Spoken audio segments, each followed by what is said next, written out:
Before we dive into this story, drop a comment below and tell us where you're watching from. This is a tale about a father's love, a daughter's betrayal, and the devastating moment when you realize someone you trusted has been playing a long game. Enjoy the journey with me. My name is William Rodriguez, and I'm 58 years old. I've spent the last 30 years building a successful construction and real estate business from nothing, working 18-hour days to create the kind of wealth that could secure my family's future for generations. Everything I did was for my daughter Isabella, my pride, my joy, my entire world. The day of Isabella's wedding should have been the happiest day of my life. After losing my wife Carmen to cancer 5 years ago, Isabella was all I had left. Seeing her walk down the aisle in Carmen's grandmother's dress, radiant with happiness, should have been the culmination of everything I'd worked for. Instead, it became the day my world collapsed. The ceremony at St. Michael's Cathedral had been perfect. Isabella looked breathtaking, and even I had to admit that Marcus cleaned up well in his custom tuxedo, which I had paid for, of course. The reception at the Beverly Hills Hotel was everything a father could want for his daughter, elegant, expensive, and filled with 200 of our closest friends and family. I was standing near the bar, accepting congratulations from business associates when I decided to step outside for some air. The California sunset was painting the sky in shades of gold and pink, and I wanted a moment to appreciate what felt like a perfect day. That's when I heard voices from around the corner of the terrace. Marcus's voice, specifically, talking to what sounded like his college buddies. "I'm telling you guys, this is the ultimate long game," Marcus was saying, his voice carrying that casual arrogance I'd always tried to ignore. "Old man Rodriguez is worth what, 50 million? Maybe more?" I froze, my champagne glass halfway to my lips. "So you're really just in it for the money?" one of his friends asked with a laugh. "Are you kidding me? Look, Isabella's sweet enough, but she's not exactly challenging, you know. But her father, he's been throwing money at me since day one, paid for my business school, bought us that condo, and now he's talking about bringing me into the company as a partner." My hands started shaking. This couldn't be what I was hearing. "What about when she finds out?" another friend asked. "Finds out what? I'll play the devoted husband for a few years, maybe have a kid to really lock it in, then file for divorce. California's a community property state, and with the lifestyle he's set us up for, I'll walk away with millions. Maybe 20, maybe 30 million if I play it right." The laughter that followed was like ice in my veins. "Plus," Marcus continued, "I've been documenting every gift, every business opportunity, every financial entanglement. My lawyer says it's all potential marital assets if we divorce. The old man basically handed me the keys to his kingdom." I stood there in the shadow of the building, feeling like I was watching my daughter's life being planned out like a business transaction. Everything Marcus had ever said about loving Isabella, about wanting to build a life together, about being grateful for my support, it was all lies. "What if he finds out?" someone asked. "He won't. He's too blinded by wanting to give his little princess everything. Besides, he trusts me now, thinks I'm the son he never had. It's actually kind of pathetic how desperate he is for me to like him." That last comment hit me like a physical blow. Pathetic. He thought I was pathetic for loving my daughter enough to welcome her husband into our family. I stood there for another 5 minutes, listening to Marcus laugh about how easy it had been to manipulate me, how Isabella believed every word he said, how he'd already been planning his exit strategy before he'd even proposed. When I finally walked back into the reception, everything looked different. The flowers I'd spent thousands on, the orchestra I'd hired, the cake that cost more than most people's cars, it was all set decoration for my daughter's destruction. I watched Marcus dance with Isabella, his arms around her waist, whispering in her ear while she laughed and gazed at him with complete adoration. She had no idea she was dancing with a predator. She had no idea that the man she'd just promised to love and honor was already calculating how much her love was worth in dollars and cents. The DJ announced it was time for the father of the bride to give his speech. I'd prepared remarks about love, family, and welcoming Marcus into our fold. I'd planned to announce that I was making him a partner in Rodriguez Construction, giving him a stake in the company that would set him up for life. But as I stood up, with the microphone in my hand, looking out at 200 expectant faces, I realized I had a choice to make. I could let this charade continue, protect Isabella's feelings in the short term, and watch Marcus slowly destroy her life over the next few years. Or I could end this right now, tonight, in front of everyone. I looked at my daughter, glowing, with happiness in her wedding dress, and I knew what I had to do. "Ladies and gentlemen," I began, my voice carrying across the silent ballroom, "tonight was supposed to be about celebrating love and new beginnings." The crowd smiled, raising their glasses in anticipation of a touching father's speech. But instead, I need to tell you all what I just overheard my new son-in-law saying about his plans for my daughter. The smile faded from Isabella's face. Marcus went pale. "Because sometimes," I continued, my voice growing stronger, "a father's job isn't to make his daughter happy. Sometimes it's to save her from making the biggest mistake of her life." And then I told them everything. The silence in that ballroom after I finished speaking was deafening. 200 people sat frozen, champagne glasses halfway to their lips, trying to process what they'd just heard. I could see the shock on their faces, the disbelief, the horror. As they realized this wasn't some kind of twisted joke, Isabella was the first to break the silence. She stood up so fast her chair fell backwards, her face a mask of humiliation and rage. "Dad, how could you?" she screamed, her voice echoing off the crystal chandeliers. "How could you do this to me, on my wedding day?" Marcus was on his feet, too. But his reaction was different than I expected. Instead of denying what I'd said, instead of trying to explain it away, he looked relieved, like a weight had been lifted off his shoulders. That's when I knew, with absolute certainty, that every word I'd overheard was true. "Sir," Marcus said, his voice calm and controlled, "I don't know what you think you heard, but I know exactly what I heard." I interrupted, my voice cutting through the ballroom like a blade. "I heard you tell your friends that you married my daughter for money. I heard you plan out your divorce strategy. I heard you call me pathetic for trusting you." The crowd was murmuring now, a low buzz of shock and disbelief spreading through the room like wildfire. Isabella's friends from college were staring at Marcus with dawning horror. My business associates were looking at me with a mixture of support and concern. "You're insane," Isabella said, tears streaming down her face, ruining the makeup she'd spent 3 hours perfecting. "Dad, you're absolutely insane. Marcus loves me. We love each other. You're just jealous that I found someone and you can't let go." Those words hit harder than any physical blow ever could. After everything I'd sacrificed for her, after working myself to the bone to give her every advantage in life, she thought I was sabotaging her happiness out of jealousy. "Isabella," I said, my voice breaking despite my efforts to stay strong, "I would give anything to be wrong about this, anything. But I heard what I heard." "You heard what you wanted to hear," she shot back. "You've never liked Marcus. Never given him a fair chance. You've been looking for an excuse to break us up since day one." That wasn't true, and she knew it. When Isabella first brought Marcus home 2 years ago, I'd been thrilled. After Carmen died, Isabella had withdrawn into herself, focusing only on her art and her small circle of friends. Seeing her light up around Marcus, seeing her laugh again, had felt like a miracle. I'd welcomed him with open arms. I'd paid for his MBA when he claimed he couldn't afford it.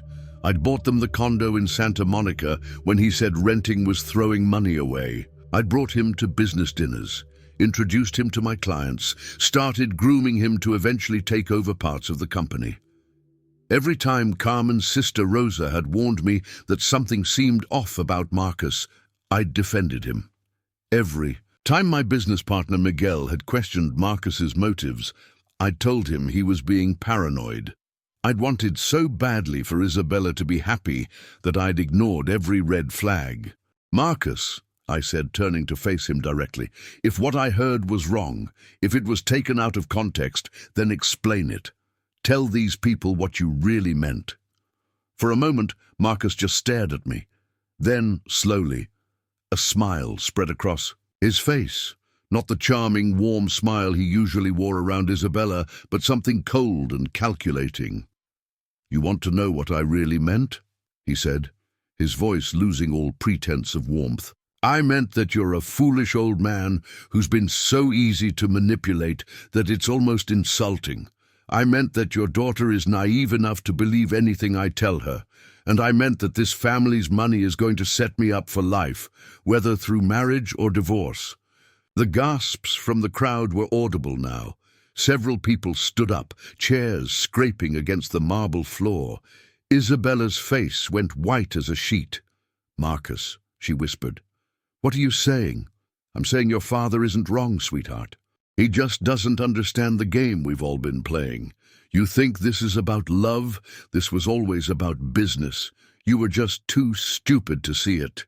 The cruelty in his voice when he called her stupid made my blood boil. This was my daughter, brilliant, creative, kind, and this monster was calling her stupid for believing his lies. "You son of a bitch," I said, taking a step toward him. Now, William," Marcus said, holding up his hands in mock surrender. "No need for violence. We're all family here, right? Or at least we were for about 6 hours. Isabella was sobbing now, her beautiful dress wrinkled as she collapsed back into her chair. Her best friend Sophia rushed to her side, shooting daggers at Marcus with her eyes. "How long?" Isabella asked through her tears. "How long have you been lying to me?" Marcus shrugged, his mask completely off now. "Since day one, pretty much. Though I have to give you credit, you made it easy. All that.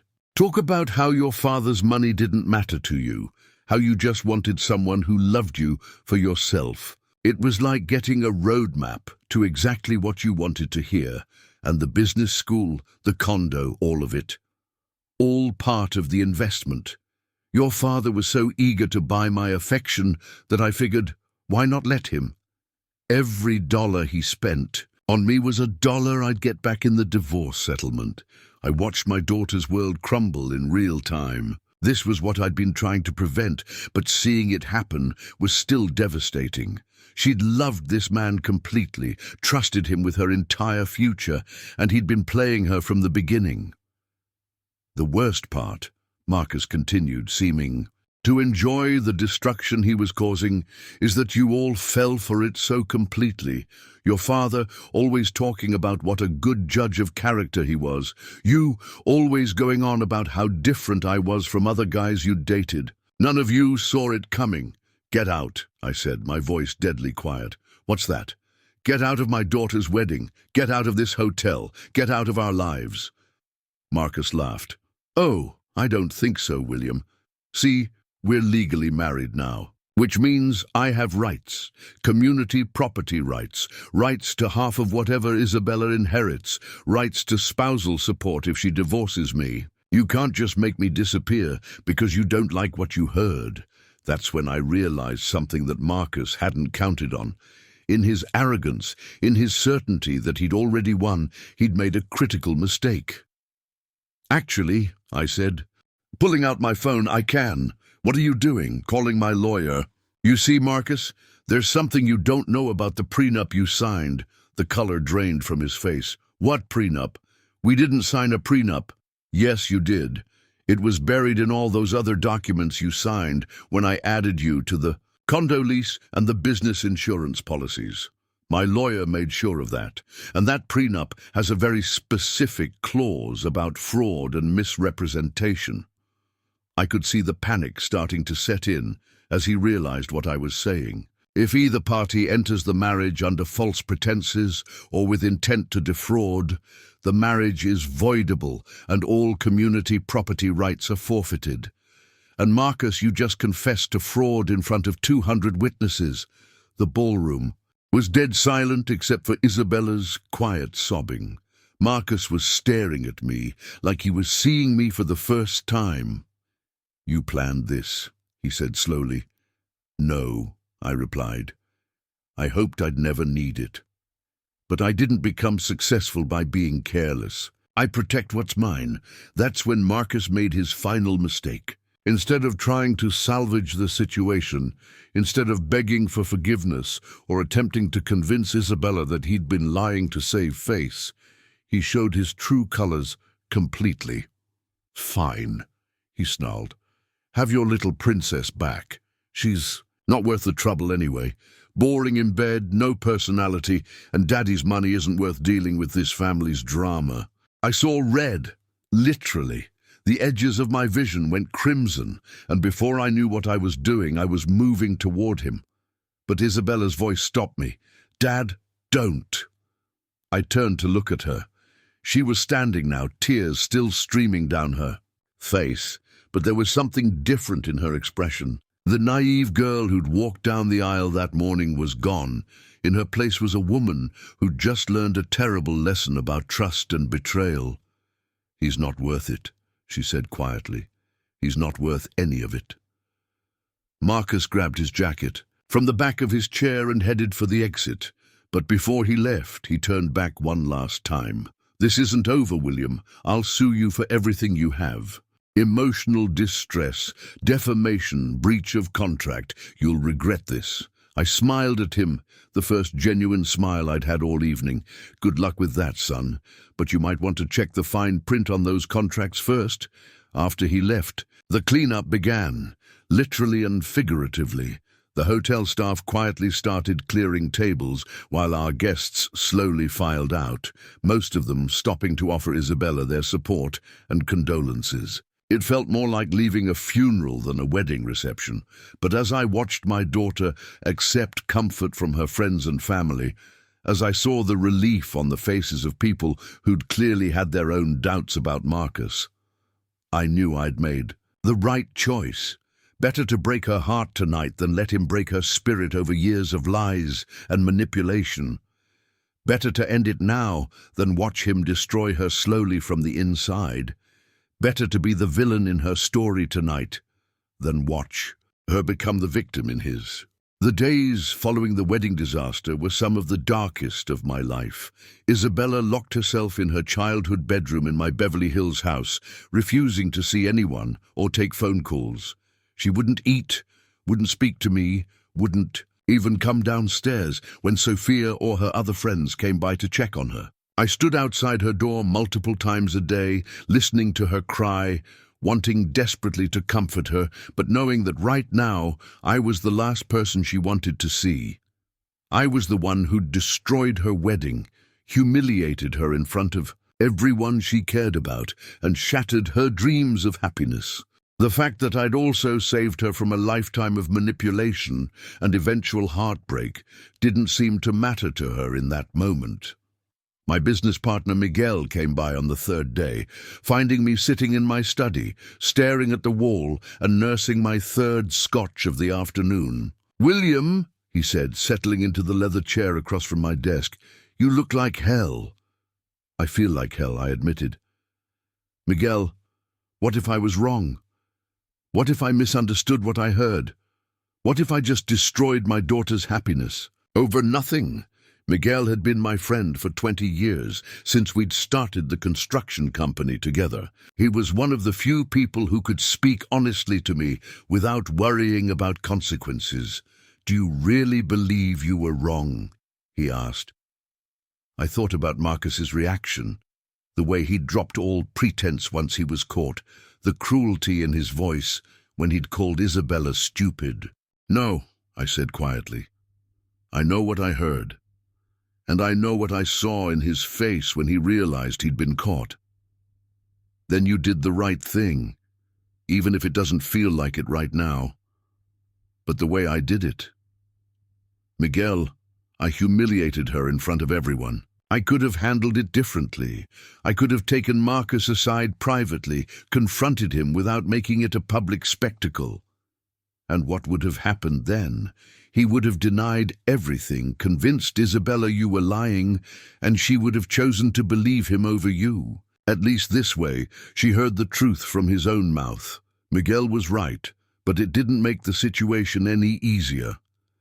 I'd spent 3 days replaying the wedding in my mind, wondering if there was a way I could have protected Isabella without causing her so much pain. "There's something else," Miguel said, his tone becoming more serious. "I've been asking around about Marcus, quietly, through some of my contacts in the legal and financial community." "What did you find?" "Nothing good. William, this isn't the first time he's done this. There was a woman in San Francisco 3 years ago, Sarah Chen. She was a tech executive, inherited about 10 million when her father died. Marcus dated her for 8 months, convinced her to invest in some business ventures with him, then disappeared with about 2 million of her money. My blood ran cold." "Did she press charges?" "She tried to, but he'd been careful about how he structured everything. Technically, she'd given him the money willingly for legitimate business purposes. When the businesses failed and he walked away, there wasn't much she could do legally." "Jesus, how many others?" "At least 2 that I could find records of, maybe more. This guy is a professional, William. He targets wealthy women, usually ones who've recently lost a parent or gone through some kind of emotional trauma that makes them vulnerable. I thought about how Marcus had appeared in Isabella's life just 6 months after Carmen died, when Isabella was still grieving and isolated. The timing hadn't seemed significant at the time, but now it felt calculated. "I'm going to kill him," I said, and I meant it. "No, you're not. You're going to use this information to make sure he never comes near Isabella again, and you're going to help other women avoid the same trap." Miguel pulled out a folder from his briefcase. "Sarah Chen's contact information. I think you should talk to her. She might be able to help you understand exactly what Isabella's been going through and what she's going to need to recover from this." That evening, I called Sarah Chen. She was hesitant to talk at first, but when I explained what had happened to Isabella, she agreed to meet with me the next day. Sarah turned out to be a smart, successful woman in her early 40s who'd built a software company from the ground up. Sitting across from her in a coffee shop in Beverly Hills, I could see the intelligence and strength that had made her successful. But I could also see the lingering pain from her experience with Marcus. "He was so good at making me feel special," she told me. "I'd been focused on work for so long, hadn't dated seriously in years. Then Marcus came along and made me feel like the most important woman in the world. He was charming, attentive, interested in my business, my dreams, my family history." "When did you realize something was wrong?" "Not until it was too late. He was so careful about how he approached the money. First, it was just small things. I'd pay for dinner because I made more than he did, or I'd buy him clothes because I wanted him to look good at business events. Then it escalated to bigger things. He needed a loan to start his consulting business. He had a great investment opportunity, but needed capital. It all seemed so reasonable at the time." "And when he left?" Sarah's expression hardened. "He told me he'd met someone else, someone who understood him better. I found out later that the someone else was a real estate heiress in Phoenix. By then, my money was gone, tied up in business ventures that existed only on paper." "I'm sorry," I said, and I meant it. "Don't be sorry for me. Be sorry for your daughter." Because the hardest part wasn't losing the money. It was losing my ability to trust my own judgment. He made me question everything about myself, my intelligence, my worth as a person. That's the real damage these people do. When I got home, that evening I found Isabella sitting in the kitchen, looking pale and thin, but dressed and out of her room for the first time since the wedding. "We need to talk," she said without looking at me. "Yes, we do. Dad, I need you to understand something." Even if you were right about Marcus, even if everything you said was true, what you did was unforgivable. You humiliated me in front of everyone I care about. You made me look like a fool. Isabella, I'm not finished. I trusted you my entire life. I believed you when you said you just wanted me to be happy. But what you did wasn't about protecting me. It was about controlling me. It was about making sure that no one could ever be more important to me than you.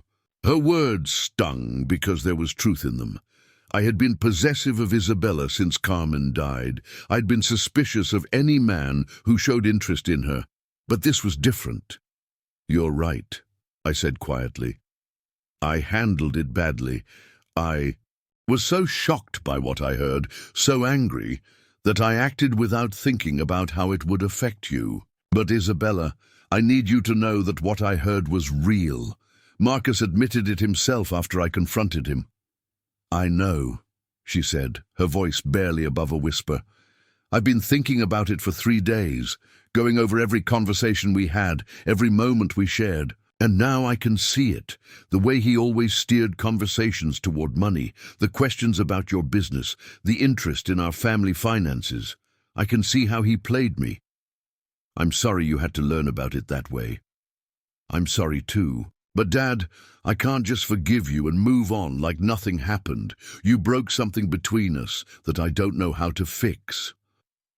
I felt my heart breaking as I looked at my daughter, thin, pale, emotionally devastated by a man who'd never cared about her and a father who'd cared too much. What do you need from me? I asked. I need space. I need time to figure out who I am when I'm not being manipulated by Marcus or protected by you. I need to learn how to trust my own judgment again. How much space? I'm going to stay with Sophia for a while. Maybe a few weeks, maybe longer. I need to be somewhere where I can think clearly without being reminded of either Marcus or you every time I turn around. The thought of Isabella leaving terrified me. After losing Carmen, she was all I had left. But I could see in her eyes that this wasn't a negotiation. It was an announcement. Whatever you need, I said finally. But Isabella, I want you to know that everything I did was because I love you. I may have done it badly, but it came from love. I know that, Dad. But sometimes love isn't enough. Sometimes love can be just as destructive as hate if it's not tempered with respect and trust. She was right, and we both knew it. I'd loved her so much that I'd been willing to destroy her happiness to protect her from pain. But in doing so, I'd caused her a different kind of pain. The pain of knowing that the 2 men she'd trusted most in the world had both, in their own ways, tried to control her life. That night, I helped Isabella pack her things. As I watched her fold the clothes that had been wedding gifts just days earlier, I realized that my daughter was leaving as a different person than she'd been before the wedding. Older, sadder, but maybe stronger too. Isabella, I said as she zipped up her suitcase, I promise you this. I will never again make decisions about your life without talking to you first. Whatever happens from here, we'll face it together or not at all. She looked at me for a long moment, and I thought I saw a flicker of the love that had always existed between us. That's a start, she said. But Dad, promises are easy to make and hard to keep. We'll see. As I watched her car disappear down the driveway, I realized that saving Isabella from Marcus was only the first step. Now I had to figure out how to save our relationship from the damage I'd caused in the process, and I wasn't sure that was even possible. The house felt like a tomb without Isabella. Every room held memories of her. The piano where she'd practiced for hours as a child, the art studio I'd built for her 18th birthday, the kitchen where we'd shared breakfast every morning since Carmen died. Now it was just me and the echo of my footsteps on marble floors. Sophia called me 2 weeks after Isabella moved out. Mr. Rodriguez, we need to talk, she said, her voice tense. Can you meet me for coffee? Sophia had been Isabella's best friend since college, and I'd always appreciated her honesty and loyalty to my daughter. If she wanted to meet, It was probably to tell me what a terrible father I was. I deserved it. We met at a small cafe in Santa Monica, far from Beverly Hills and the reminders of the wedding disaster. Sophia looked tired, stressed, like she'd been carrying a heavy burden. "How is she?" I asked before she could say anything. "Broken," Sophia said bluntly. "She barely sleeps, barely eats. She spends most of her time in my guest room, staring at the ceiling. She won't talk about Marcus, won't talk about you, won't talk about what happened. She's just empty." I felt like someone had punched me in the stomach. I thought she was getting better. I thought being away from me would help. "That's not why I asked you to meet," Sophia said. "Mr. Rodriguez, there's something you need to know, something Isabella doesn't know yet, and something I'm not sure I should tell her." "What is it?" Sophia pulled out her phone and showed me a news article from the Phoenix Business Journal. The headline read, "Local heiress dies in suspicious car. Accident, police investigating." Her name was Victoria Ashford, Sophia said quietly. She was 28, inherited a real estate fortune from her grandfather, and she was married to a man named Marcus Chen, which, as it turns out, is Marcus's real last name. I stared at the article, reading the details with growing horror. Victoria Ashford had died when her car went off a mountain road in Arizona. The police were investigating because there were no skid marks, no evidence that she'd tried to stop or avoid the crash. When did this happen? 6 months ago. 3 months before Marcus started dating Isabella. The timeline made my blood run cold. Marcus had been married to another woman while he was courting my daughter, and that woman was now dead under suspicious circumstances. "There's more," Sophia continued. "I did some digging after you told Isabella about what you overheard. Victoria Ashford changed her will 2 weeks before she died, leaving everything to her husband. Her family contested it, saying she would never have done that, but the will was legal and properly witnessed." Jesus Christ. "Sophia, we have to tell the police." "Tell them what?" "That Isabella's ex-husband was married to someone else who died in a car accident. Mr. Rodriguez, I looked into this thoroughly. Marcus has an alibi for the night Victoria died. He was in Los Angeles at a business conference. There are photos, witnesses, hotel records. But the timing is suspicious, but not evidence of anything. And here's the thing. If we tell Isabella about this now, in her current state, it might destroy her completely. Finding out that the man she loved might be a murderer on top of everything else." Sophia was right. But the thought of keeping this information from Isabella felt wrong too. She deserved to know what kind of monster she'd been involved with. "What do you think we should do?" "I think we need more information before we decide anything, and I think you need to fix your relationship with Isabella before she finds out about this from someone else." That afternoon, I called the private investigator I'd used for business security issues over the years. James Morrison was ex-FBI, thorough and discreet. If anyone could dig up the truth about Marcus, it was him. "I need you to investigate someone," I told him. "And I need you to be very, very careful about it." Morrison took notes as I told him everything I knew about Marcus, his real name, his pattern of targeting wealthy women, the suspicious death of Victoria Ashford, and his threats to sue me after the wedding confrontation. "This is going to take time," Morrison warned. "If this guy is as sophisticated as you say, he'll have covered his tracks well. But Mr. Rodriguez, if what you're suggesting is true, your daughter was in real danger. She still might be. He knows where she lives, where she works, where her friends live, and he's probably furious about being exposed the way he was. I'll put a security team on her discreetly. She won't know they're there, but if Marcus tries to contact her or comes near her, we'll know immediately." That evening, I sat in my study with a glass of scotch and Morrison's preliminary report. Marcus Chen was 29 years old, born in Seattle to middle-class parents who died in a car accident when he was 19. He'd inherited about $50,000, which he'd used to pay for college and business school. But here's where it got interesting. There was no record of Marcus Chen between his graduation from business school 3 years ago and his appearance in San Francisco as Marcus Rodriguez 6 months later. It was like he'd vanished for 2.5 years, then reappeared with a new identity and a polished persona designed to attract wealthy women. The more I read, the more convinced I became that I was dealing with someone far more dangerous than a simple gold digger.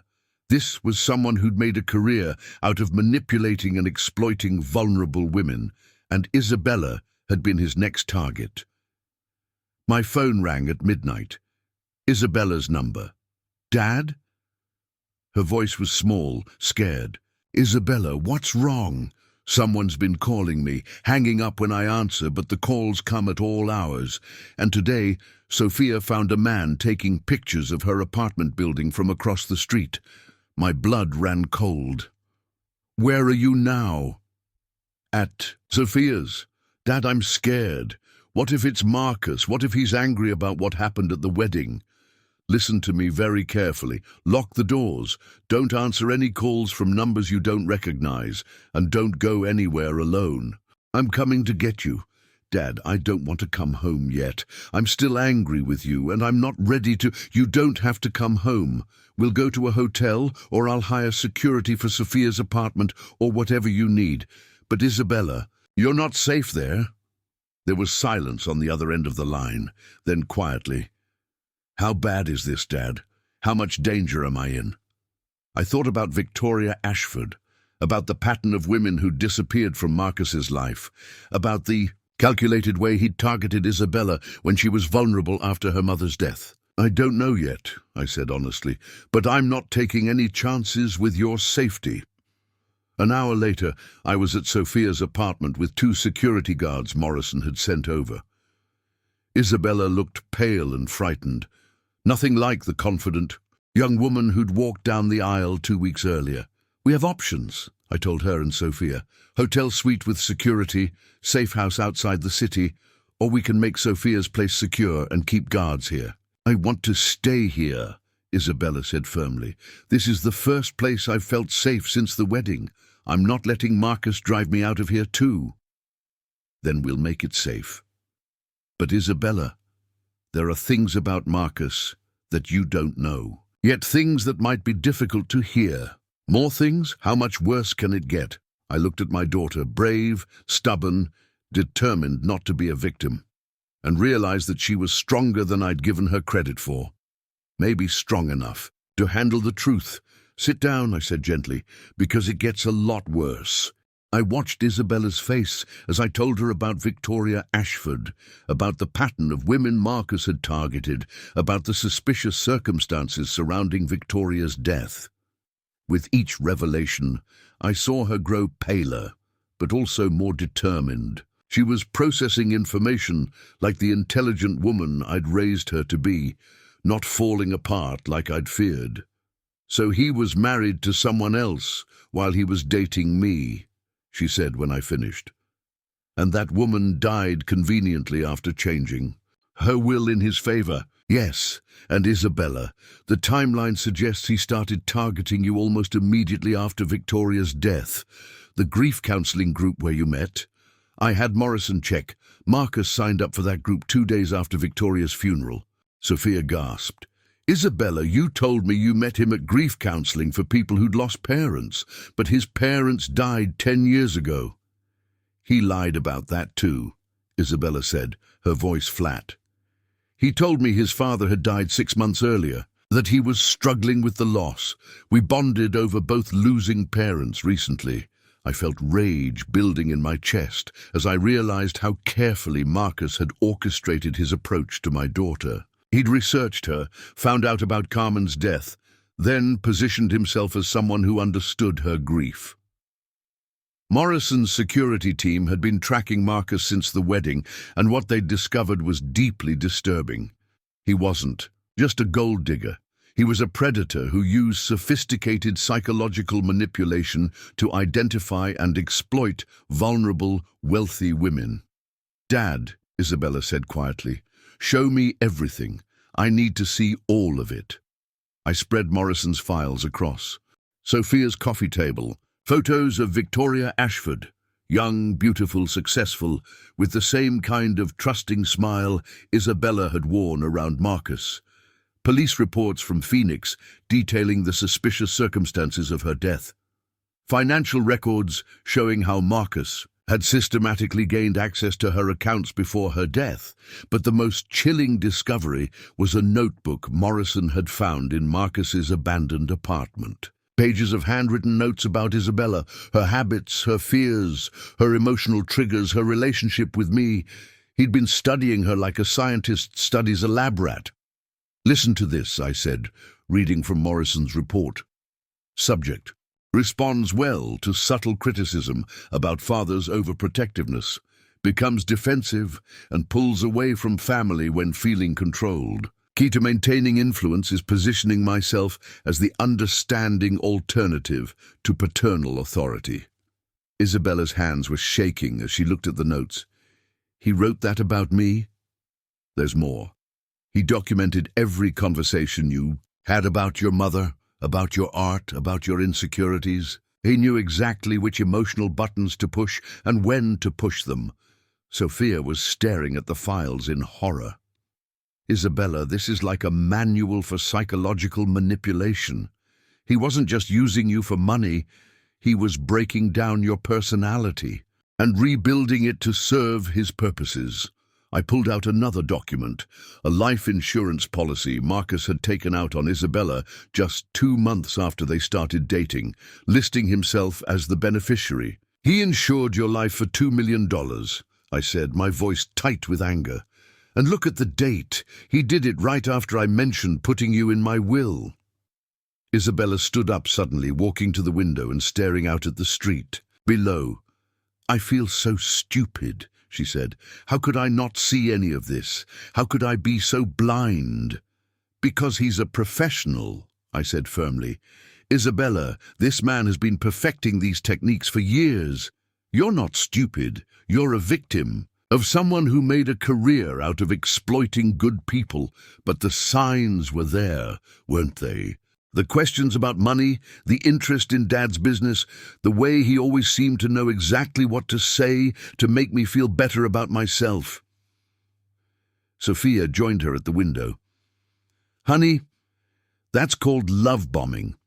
It's a classic manipulation technique. He overwhelmed you with attention and affection so you'd become psychologically dependent on him. And it worked," Isabella said bitterly.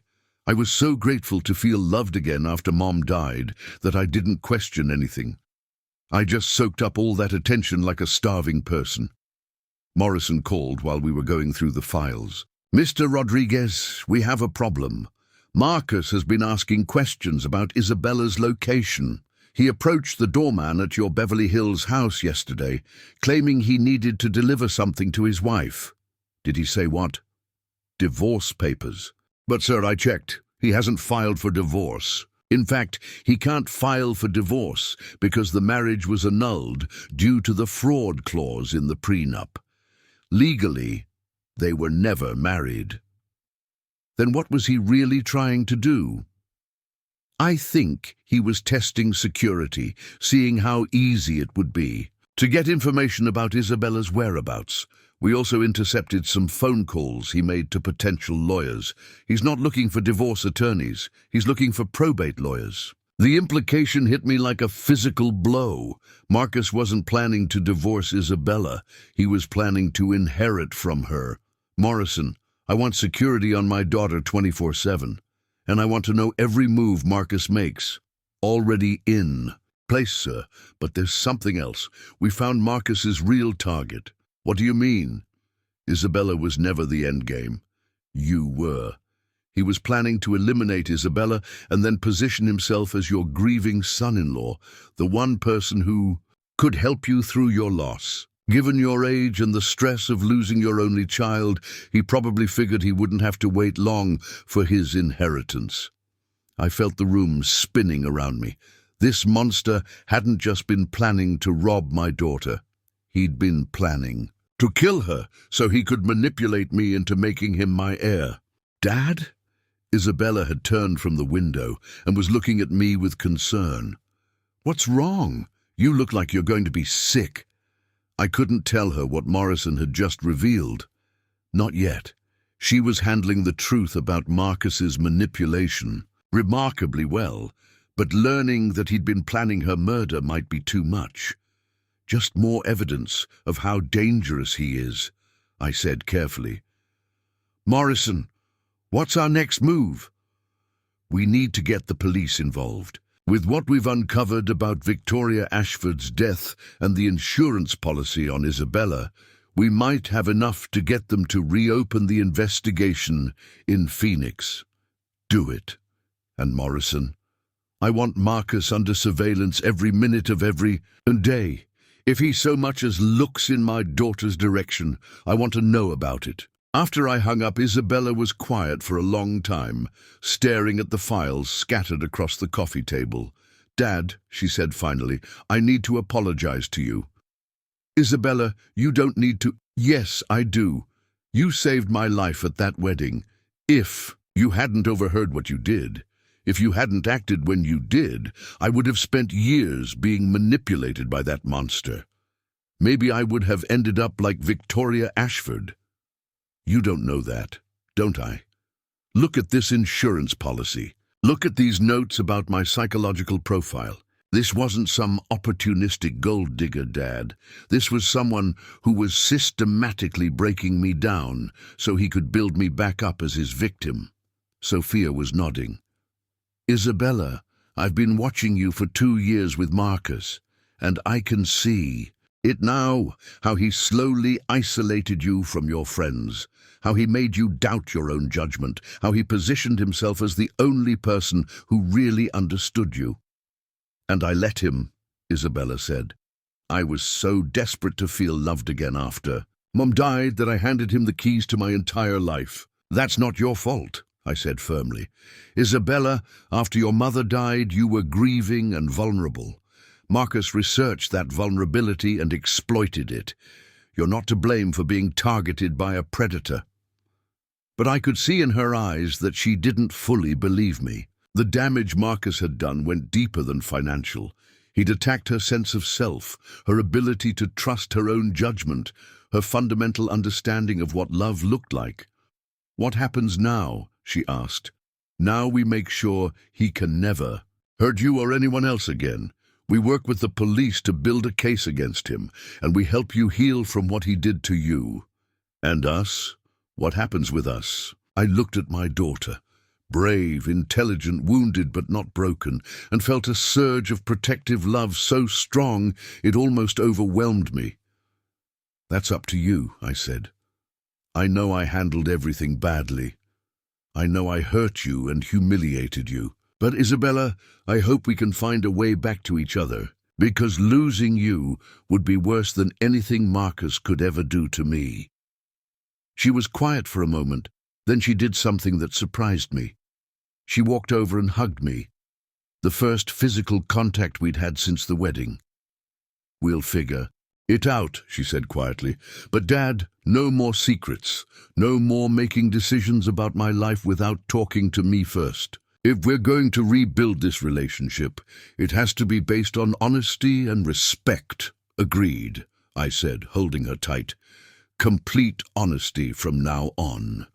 But even as I made that promise, I was already wondering how to tell her that Marcus hadn't just been planning to rob her. He'd been planning to kill her. Some truths were too dangerous to share, even in the name of honesty. And I had a feeling that keeping this secret was going to test both of us in ways we weren't prepared for. 3 days later, Morrison called with news that changed everything. We got him, he said, his voice tight with satisfaction. Marcus made a mistake. I was in my office at Rodriguez Construction, trying to focus on business while my mind kept wandering to Isabella's safety. She was staying at a secure hotel suite I'd arranged, with round-the-clock protection. But I wouldn't feel safe until Marcus was behind bars. What kind of mistake? He approached Sarah Chen, the woman from Sand. Francisco, he scammed 3 years ago. Apparently, he's been watching the news coverage about your daughter's wedding scandal and decided it was time to eliminate potential witnesses to his pattern of behavior. My blood ran cold. What do you mean, eliminate? He offered Sarah $500,000 to recant her story about him, claim that their relationship was legitimate and that she'd lied about being scammed. When she refused, he threatened her. Please tell me you recorded this. Better. Sarah was wearing a wire. She called me after your meeting with her, said she wanted to help catch this guy. We've been monitoring all his communications since then. Morrison sent me the audio file. Listening to Marcus threaten Sarah Chen in that same cold, calculating voice I'd heard at the wedding made my skin crawl, but it also gave me hope that we finally had evidence of his true nature. There's more, Morrison continued.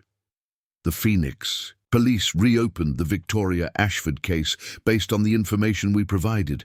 They found some irregularities in the original investigation that they're taking a closer look at.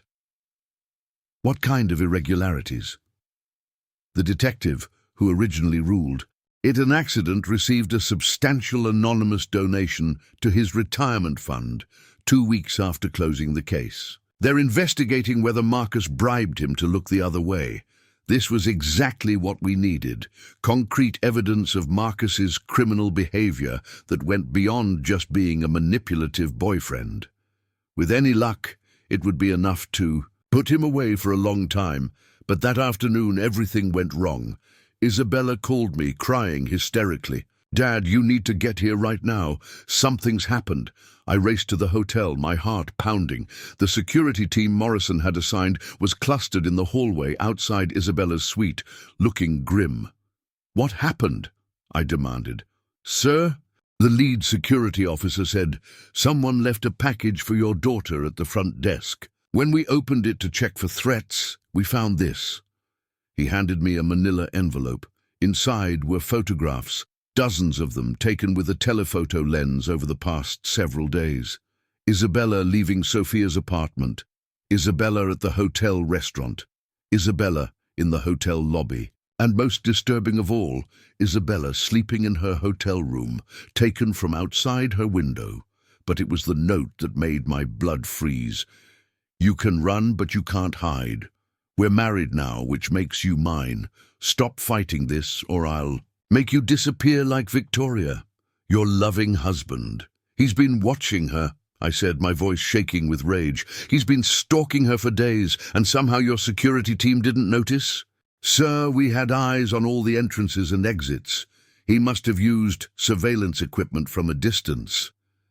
Isabella was sitting on the couch in her suite, wrapped in a bathrobe, looking smaller and more frightened than I'd ever seen her. Dad, he was in my room, she said quietly. That picture of me sleeping, I'm wearing the pajamas I wore last night. He was here while I was unconscious. The thought of Marcus standing over my sleeping daughter, taking photographs, planning God knows what, made me want to commit murder myself. How is that possible? I demanded. This is supposed to be a secure hotel. We're investigating that now, the security officer said. But sir, we need to move your daughter to a different location immediately. This location has been compromised. No, Isabella said firmly. I'm not running anymore. Dad, I want to end this. I want to face Marcus and end this once and for all. Absolutely not. Isabella, this man is dangerous. He's potentially killed before, and he's definitely threatened to kill you, which is exactly why running won't work. He'll just keep escalating until he gets what he wants. But Dad, what if we could use his obsession against him? I didn't like where this was going. What do you mean? I mean, what if we set a trap? What if I agreed to meet with him, but we controlled the situation? With police backup, recording equipment, everything we need to get him to confess. Morrison, who had arrived during our conversation, was shaking his head. Ms. Rodriguez, that's extremely dangerous. If something goes wrong, I'm dead anyway. Isabella interrupted. At least this way, we might be able to stop him from hurting anyone else. I wanted to refuse. Every instinct I had as a father was screaming at me to lock Isabella away somewhere safe and never let her out until Marcus was caught. But looking at her face, I could see the determination there. She was tired of being a victim, tired of running, tired of living in fear. "What exactly are you proposing?" I asked reluctantly. "I'll call him. Tell him I want to meet, that I've realized he was right about everything and I want to work things out. We pick a location where the police can monitor everything, record the conversation, and hopefully get him to confess to threatening me or to what he did to Victoria." Morrison was still shaking his head. "The police will never agree to use a civilian as bait." "Then we don't tell them it's bait," Isabella said. "We tell them it's a reconciliation meeting that I requested and that I want protection because I'm afraid of him. Once he's there and talking, if he confesses to anything, they'll have probable cause to arrest him." It was risky, but it might be our only chance to get Marcus off the streets before he escalated to actual violence. And despite my fears, I was proud of Isabella for wanting to take control of the situation instead of just hiding from it. "If we do this," I said finally, "we do it right. Full police backup, recording equipment, emergency signals, the works. And if at any point you feel unsafe, you abort the mission immediately." "Agreed," Isabella said. "But Dad, I need you to promise me something." "What?" "Promise me you'll let me handle this conversation with Marcus. Don't interfere unless something goes really wrong. I need to face him myself, as an adult, not as your little girl who needs protecting." It was the hardest promise I'd ever made, but I knew she was right.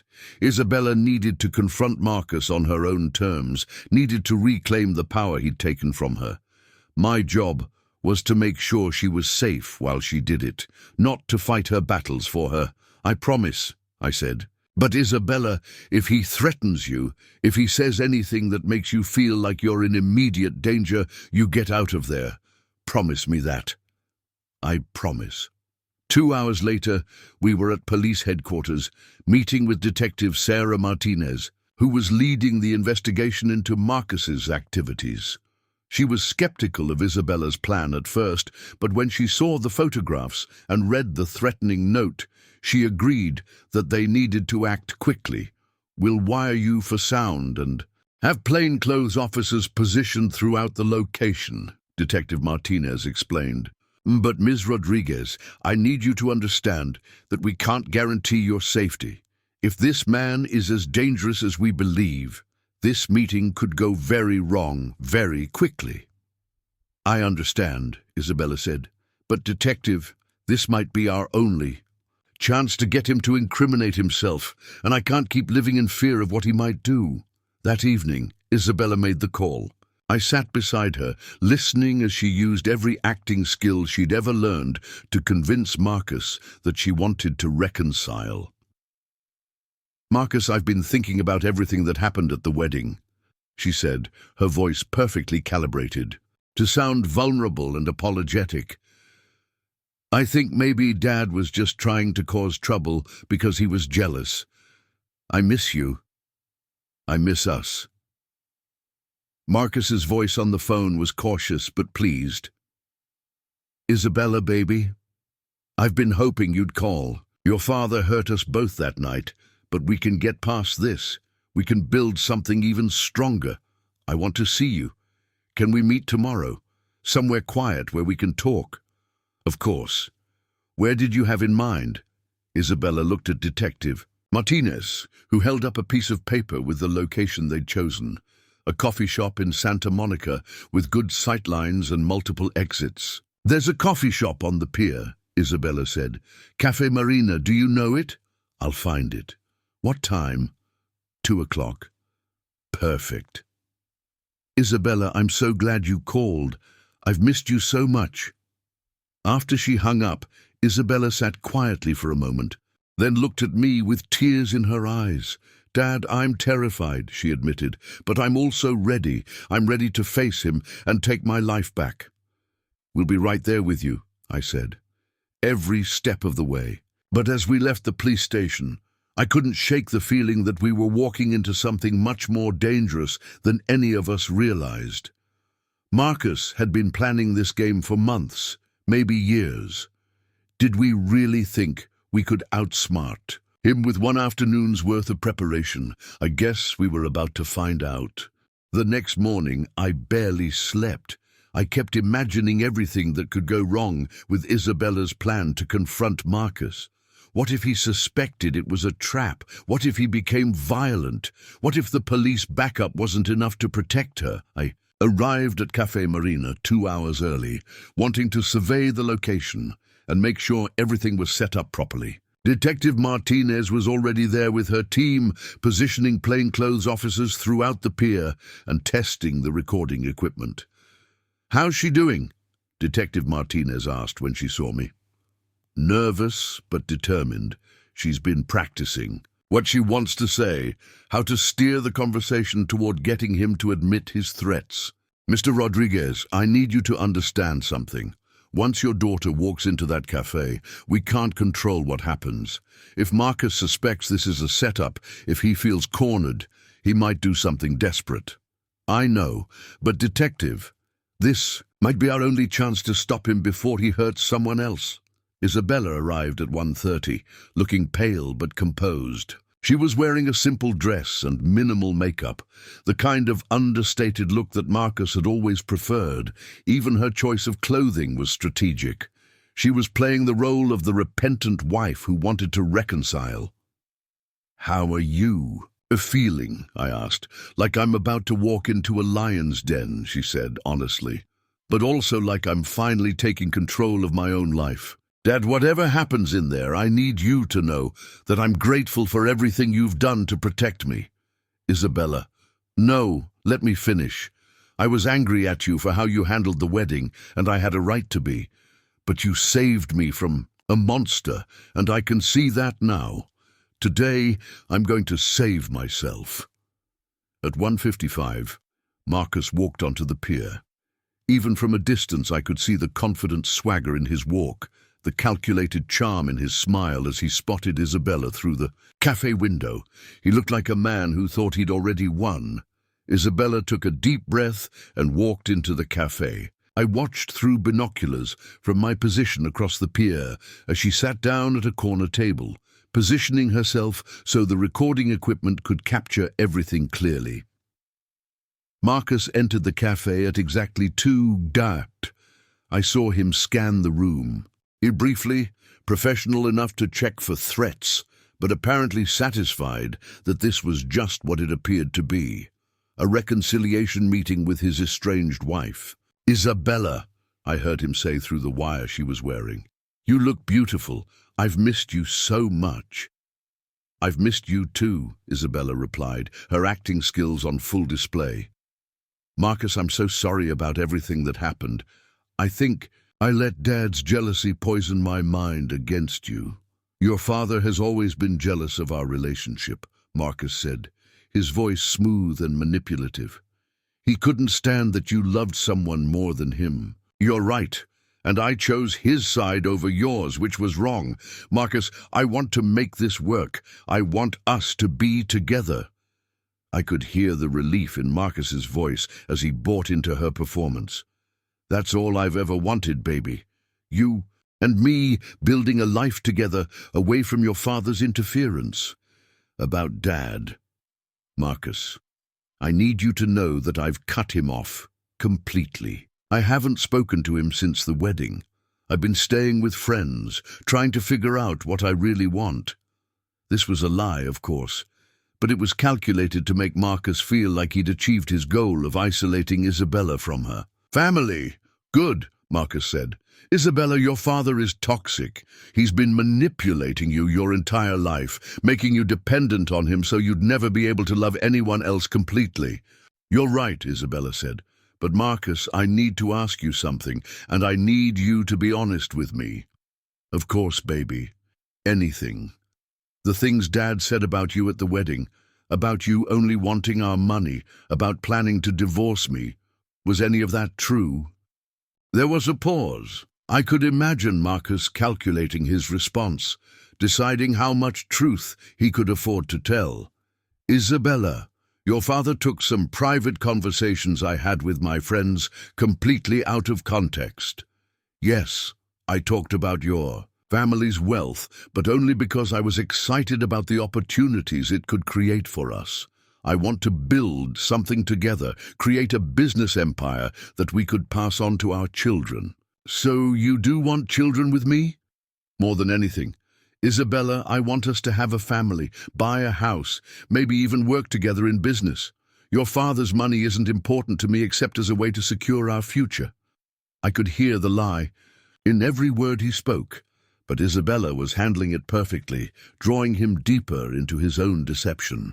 That makes me feel so much better, she said, because Marcus, I have to tell you, there have been some scary things happening since the wedding. Someone's been following me, taking pictures of me, leaving threatening messages. What? Marcus's voice was filled with concern that sounded almost genuine. Isabella, why didn't you tell me? Who would do something like that? I don't know, but Marcus, I found this in my hotel room yesterday. I could hear rustling as she showed him the photographs and threatening note we'd prepared as evidence. There was a long silence. Then Marcus's voice, much quieter now. Isabella, this is serious. You need police protection. I'm scared, Isabella said, her voice trembling with very real fear. The note says they'll make me disappear like Victoria. Marcus, who's Victoria? Another pause, longer this time. I don't know, Marcus said finally. It must be some kind of reference I don't understand. Are you sure? Because the way it's written, it sounds like whoever wrote this knows about someone named Victoria who disappeared. Marcus, you've never mentioned anyone named Victoria to me. Because I don't know anyone named Victoria, Marcus said, but I could hear the tension creeping into his voice. Isabella, someone is obviously trying to scare you, maybe trying to frame me for something. This is exactly the kind of thing your father would do. My father doesn't know about these threats, Isabella lied smoothly. I haven't told him because I don't want him to use this as another excuse to interfere in our relationship. Good, because Isabella, I think your father might be more dangerous than either of us realized. Think about it. Who else would have access to your hotel room? Who else would want to scare you into coming back to him? I felt rage building in my chest as I listened to Marcus try to frame me for his own stalking behavior. But Isabella was staying calm, continuing to draw him out. That's a terrifying thought, she said. Marcus, if my father is doing this, what should we do? We should go to the police, file a report, get a restraining order, make sure he can't get near you again. But what if the police don't believe us? What if they think we're just trying to cause trouble for my father? Then we'll have to protect ourselves, Marcus said, his voice dropping to a whisper. Isabella, there are ways to deal with people who threaten the ones we love, ways to make sure they can't hurt us anymore. What do you mean? I mean that sometimes, when someone is determined to destroy your happiness, you have to be willing to destroy them first. I could hear Detective Martinez's voice through my earpiece. We've got enough. Moving in now. But before the police could act, Marcus continued talking, and what he said next chilled me to the bone. Isabella, I need you to know something. If your father or anyone else tries to come between us again, I won't hesitate to eliminate the threat. I've done it before, and I'll do it again. What do you mean you've done it before? Victoria Ashford. She was a problem that needed to be solved, so I solved it. Car accidents are so tragic, but so convenient when someone won't listen to reason. Through the cafe window, I could see Isabella's face go white as she realized what Marcus had just confessed to. You killed Victoria? I protected our future, Marcus said calmly, just like I'll protect our future from your father if necessary. Isabella, love sometimes requires difficult choices. That's when everything went wrong. Isabella, shocked by Marcus's casual admission of murder, tried to stand up from the table, but Marcus grabbed her wrist, his grip tight enough to leave bruises. Where are you going, baby? We're not finished talking yet. Marcus, you're hurting me. Am I? I'm sorry. But Isabella, now that we've had this honest conversation, you understand that we're in this together, right? You understand that what I just told you stays between us? I could see Detective Martinez and her team moving through the cafe, but they were still too far away. Marcus was gripping Isabella's wrist so tightly that she couldn't pull away, and I could see the fear in her eyes as she realized how quickly the situation had turned dangerous. Of course, Isabella said, trying to keep her voice calm. Marcus, you know I would never betray you. Good. Because, Isabella, if you did betray me, if you tried to use what I just told you against me, well, accidents happen to fathers too. And it would be such a shame if William Rodriguez had a heart attack or a stroke brought on by stress. That's when I broke my promise to let Isabella handle the situation herself. That's when I stopped being a cooperative witness and became a father whose daughter was being threatened by a killer. I was moving toward the cafe before I even realized I'd made the decision. My vision focused on nothing but getting to Isabella before Marcus could hurt her. But as I rushed across the pier, I saw Marcus look up through the window and spot me coming. His expression shifted from manipulative charm to cold calculation in an instant. Well, well, I heard him say through Isabella's wire. It looks like Daddy couldn't stay away after all. Isabella, you've been a very naughty girl. That's when I knew that everything we'd planned, everything we'd hoped to accomplish, was about to go very, very wrong. The moment Marcus spotted me through the cafe window, his entire demeanor changed. The mask of charm and manipulation fell away completely, revealing the cold, calculating predator underneath.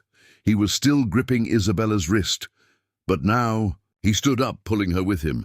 Dad, stay back, Isabella called out, but I was already pushing through the cafe door. Let go of my daughter, I said, my voice deadly calm despite the rage coursing through my veins. Marcus smiled, and it was the most chilling expression I'd ever seen. William, I should have known you'd be lurking around here somewhere. Tell me, how much of our conversation did you hear?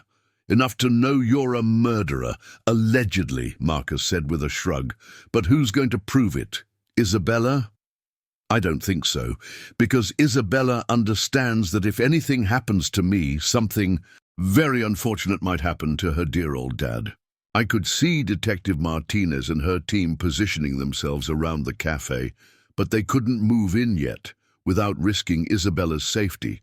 Marcus was using her as leverage, and he knew it. Marcus, please, Isabella said, trying to twist her wrist free from his grip. You're hurting me. Am I? I'm sorry, baby, but your father has put us in a very difficult situation. That's when Morrison's voice crackled through my earpiece. Sir, we've got a problem.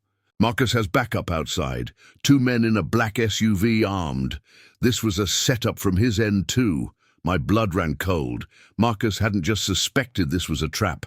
He'd planned his own counter-trap. He'd come here knowing exactly what we were trying to do, and he'd prepared for it. You see, William, Marcus continued, still gripping Isabella's wrist, I've been planning for this moment since the wedding. Did you really think I'd be stupid enough to walk into your little ambush unprepared? Let her go, Marcus. This is between you and me. Oh, but it's not. It's about so much more than that. Isabella, tell your father what we discussed on the phone. Yesterday, Isabella looked confused. What? We didn't talk yesterday. Marcus's grip tightened on her wrist. Of course we did, sweetheart. When you called to beg me to take you back. When you told me you'd discovered that dear old Daddy has been stealing from his own company to pay for your lifestyle. I felt the blood drain from my face. That's not true, isn't it? Isabella, show him the documents. What documents? Marcus, I don't know what you're talking about. Marcus reached into his jacket and pulled out a manila folder. These documents, the ones showing how William Rodriguez has been embezzling from Rodriguez Construction for the past 5 years. Quite a clever scheme, really, inflating material costs, paying shell companies he owns, skimming money from client accounts. Those are forgeries, I said immediately. Are they? Because they have your signature on them, your bank account numbers, your tax ID numbers. Very detailed forgeries, if that's what they are. I realized what Marcus was doing. He wasn't just trying to escape, he was trying to destroy me. Even if he went to prison, even if they proved he killed Victoria Ashford, he wanted to make sure I went down with him. Isabella, I said urgently, none of that is true. You know me. You know I would never steal money. But she doesn't know that, does she? Marcus said with a cruel smile. Because you've been lying to her about so many things, about your business, about your wealth, about where all that money really came from. I could see doubt creeping into Isabella's eyes. Marcus was a master manipulator, and he was using her trust issues against both of us. Dad, Isabella said quietly, is there any truth to this? Isabella, look at me. Have I ever lied to you about anything important? Have I ever done anything that wasn't in your best interest? You humiliated me at my own wedding. To protect you from him, I gestured toward Marcus. Everything I've ever done has been to protect you, including stealing money to pay for her college, to buy her cars, to maintain the lifestyle she's grown accustomed to. Marcus was enjoying this, watching me scramble to defend myself against his manufactured evidence. Marcus, Detective Martinez called out from across the cafe. We have the building surrounded. Let Isabella go and we can discuss this reasonably. Marcus laughed. Detective Martinez, I presume. Have you seen these financial documents yet? Because I think you'll find them very interesting. It seems William Rodriguez has been funding his daughter's lifestyle through embezzlement and tax. Fraud. Those documents are fabricated, I said loudly enough for everyone to hear. Then you won't mind if we authenticate them, will you? Isabella, I want you to think very carefully about what's happening here. Your father brought you here to trap me, using you as bait. He's been lying to you about where his money comes from. He destroyed your wedding, humiliated you in front of everyone you care about, and now he's put you in danger again.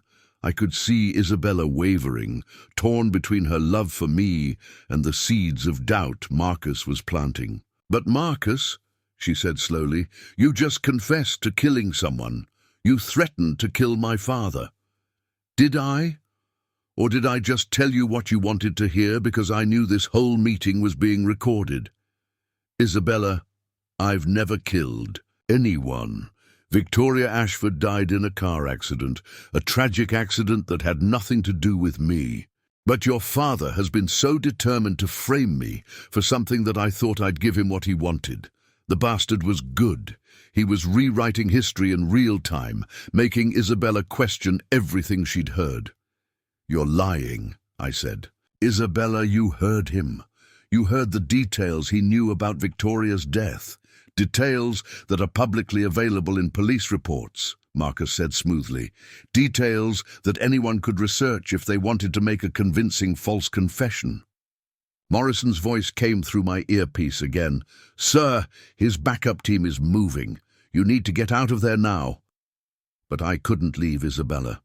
Not when Marcus was systematically destroying her trust in everything and everyone she'd ever believed.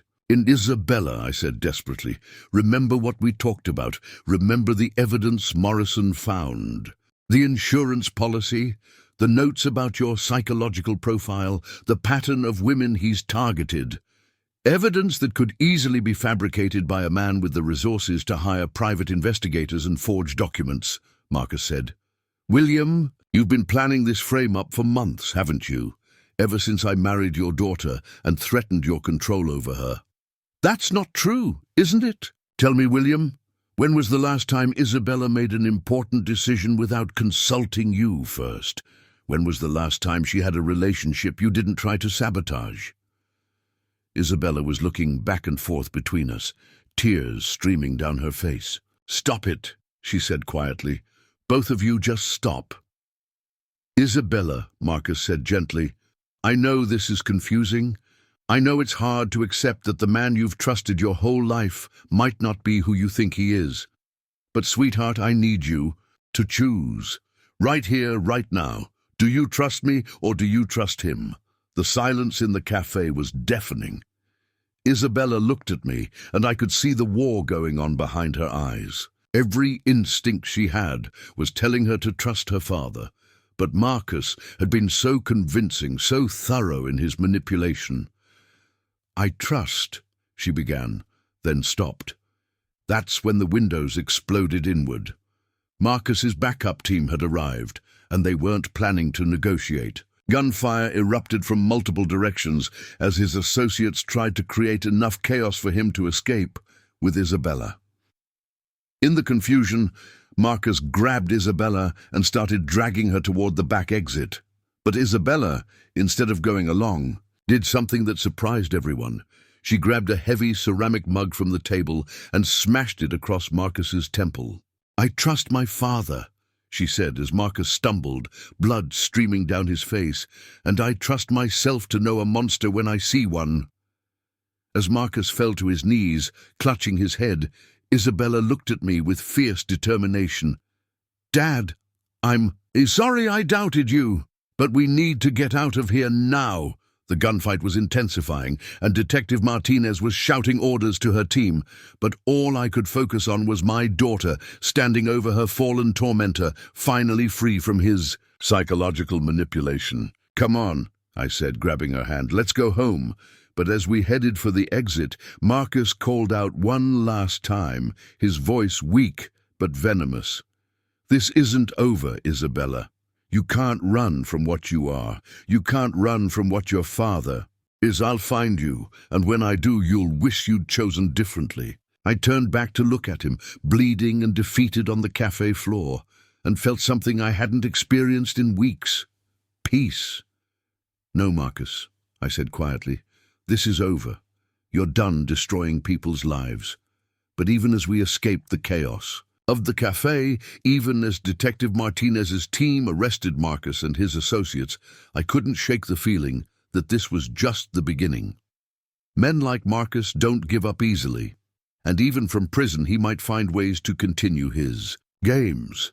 But for now, Isabella was safe and she was with me, and for the first time since her wedding day, that felt like enough. The aftermath of the cafe confrontation was a blur of police stations, statements, and media attention that I tried desperately to shield Isabella from.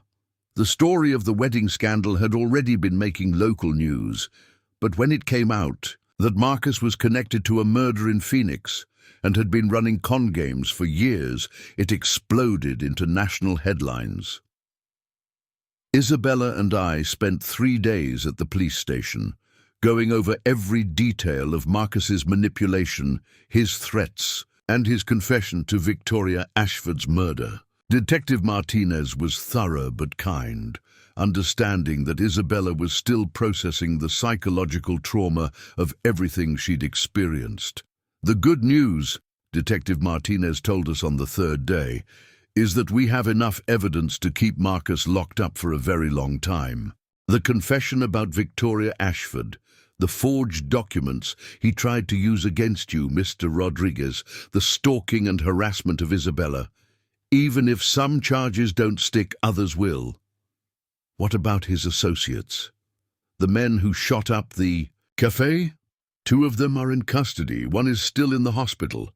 They're talking, trying to cut deals. Turns out Marcus wasn't just running marriage scams. He was involved in a whole network of identity theft and financial fraud. Your daughter might have helped us break up a major criminal organization. Isabella had been quiet through most of these meetings, answering questions when asked, but otherwise seeming lost in her own thoughts. That evening, as we sat in my study at home, the first time she'd been back to the house since moving out after the wedding, she finally opened up. "Dad, I need to apologize to you." "Isabella, you don't need to." "Yes, I do. Not just for doubting you at the cafe, but for everything. For choosing Marcus over you, for blaming you for trying to protect me, for being so desperate to be loved that I ignored every red flag. You were vulnerable after your mother died. Marcus exploited that vulnerability. You're not to blame for being manipulated by a professional predator. But I am to blame for not trusting you. Dad, you've spent my entire life proving that you love me, that you'd do anything to protect me, and the first time someone came along and made me feel special, I threw all of that away. I moved to sit beside her on the couch, this strong, intelligent daughter who'd been through so much in the past few weeks. Isabella, do you want to know what I've learned from all of this? What? That I've been so focused on protecting you from the world that I forgot to prepare you for it. Your mother and I, we gave you everything you wanted, sheltered you from every disappointment, made sure you never had to question whether you were loved. But we never taught you how to recognize when someone was lying to you. That's not your fault, isn't it, Isabella? After your mother died, I became even more protective. I made all your decisions for you, solved all your problems for you, made sure you never had to face anything difficult alone, and that made you the perfect target for someone like Marcus. Isabella was quiet for a moment, considering this. So, what do we do now? Now we rebuild, both of us. You learn to trust your own judgment, and I learn to respect your autonomy. We figure out how to be a family based on mutual respect instead of just protection and dependence. That sounds scary. It should be. Growth is supposed to be scary. Over the next few weeks, Isabella and I worked with a family therapist to rebuild our relationship on healthier foundations. Dr. Sarah Chen, no relation to the Sarah Chen who'd been scammed by Marcus, helped us understand the patterns that had made us both vulnerable to manipulation. William, Dr. Chen said during one of our sessions, your protective instincts come from love, but they've created a dynamic where Isabella feels she has to choose between your approval and her independence. And Isabella, she continued, your desire for independence is natural and healthy, but you've been seeking it through rebellion rather than honest communication. So how do we fix it? Isabella asked. You practice. You start with small decisions and work your way up to bigger ones. William, you offer advice when asked, but step back when Isabella wants to handle things herself. Isabella, you keep your father informed about your life, but make your own choices about how to respond to his concerns. It wasn't easy. There were setbacks, arguments, moments when we both fell back into old patterns, but slowly, gradually, we began to build something new.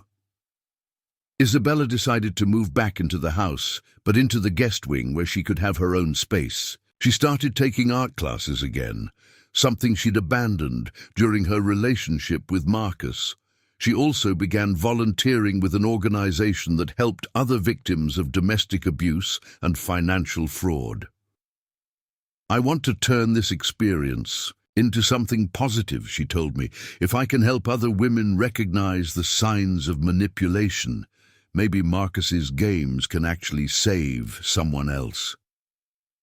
I was proud of her for finding purpose in her pain, but I was also worried about her diving too deep into trauma work before she'd fully healed from her own. Just promise me you'll take care of yourself first, I said. You can't help other people if you're not stable yourself. I promise. But Dad, helping other people is part of how I heal. It makes me feel like I have some power back, like I'm not just a victim.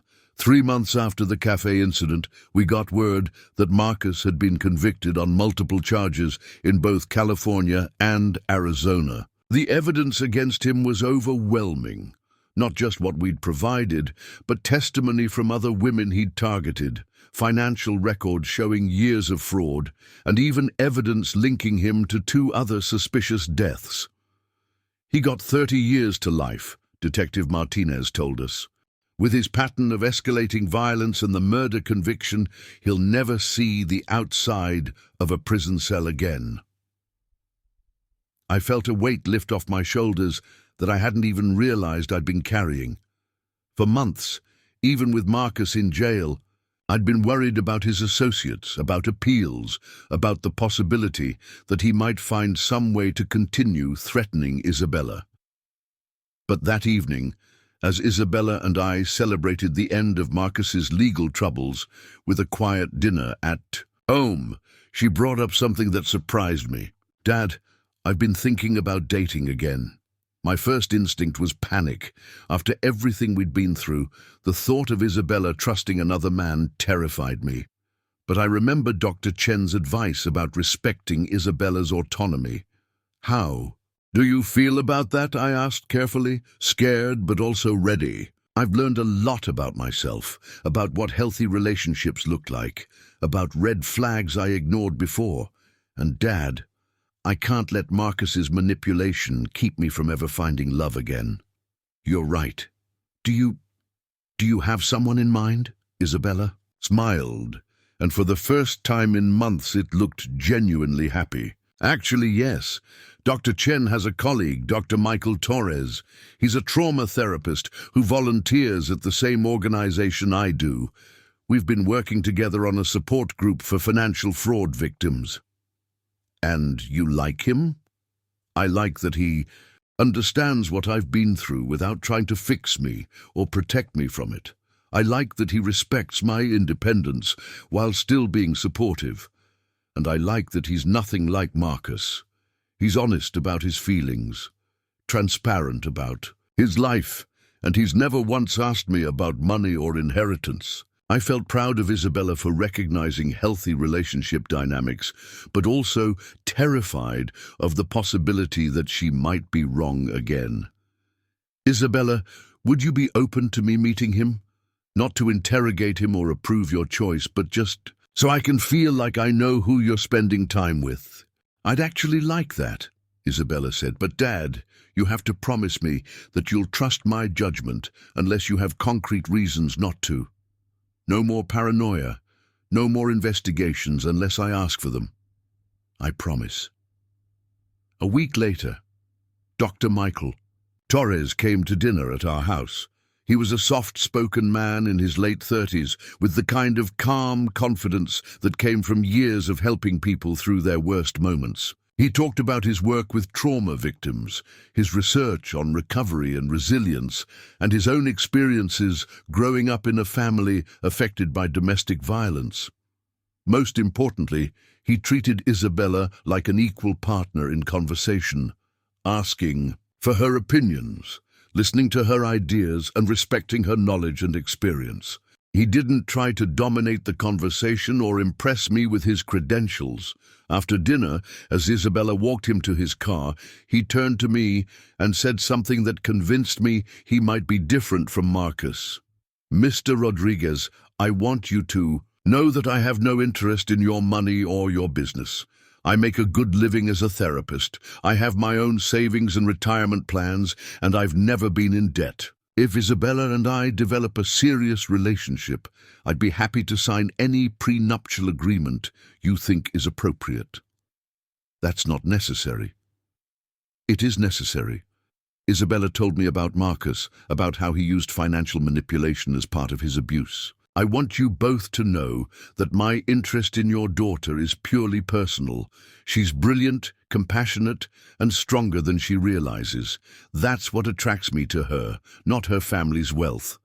As I watched them say goodnight, a brief, respectful kiss that spoke of genuine affection rather than calculated seduction, I felt something I hadn't experienced since before Carmen died. Hope for Isabella's future.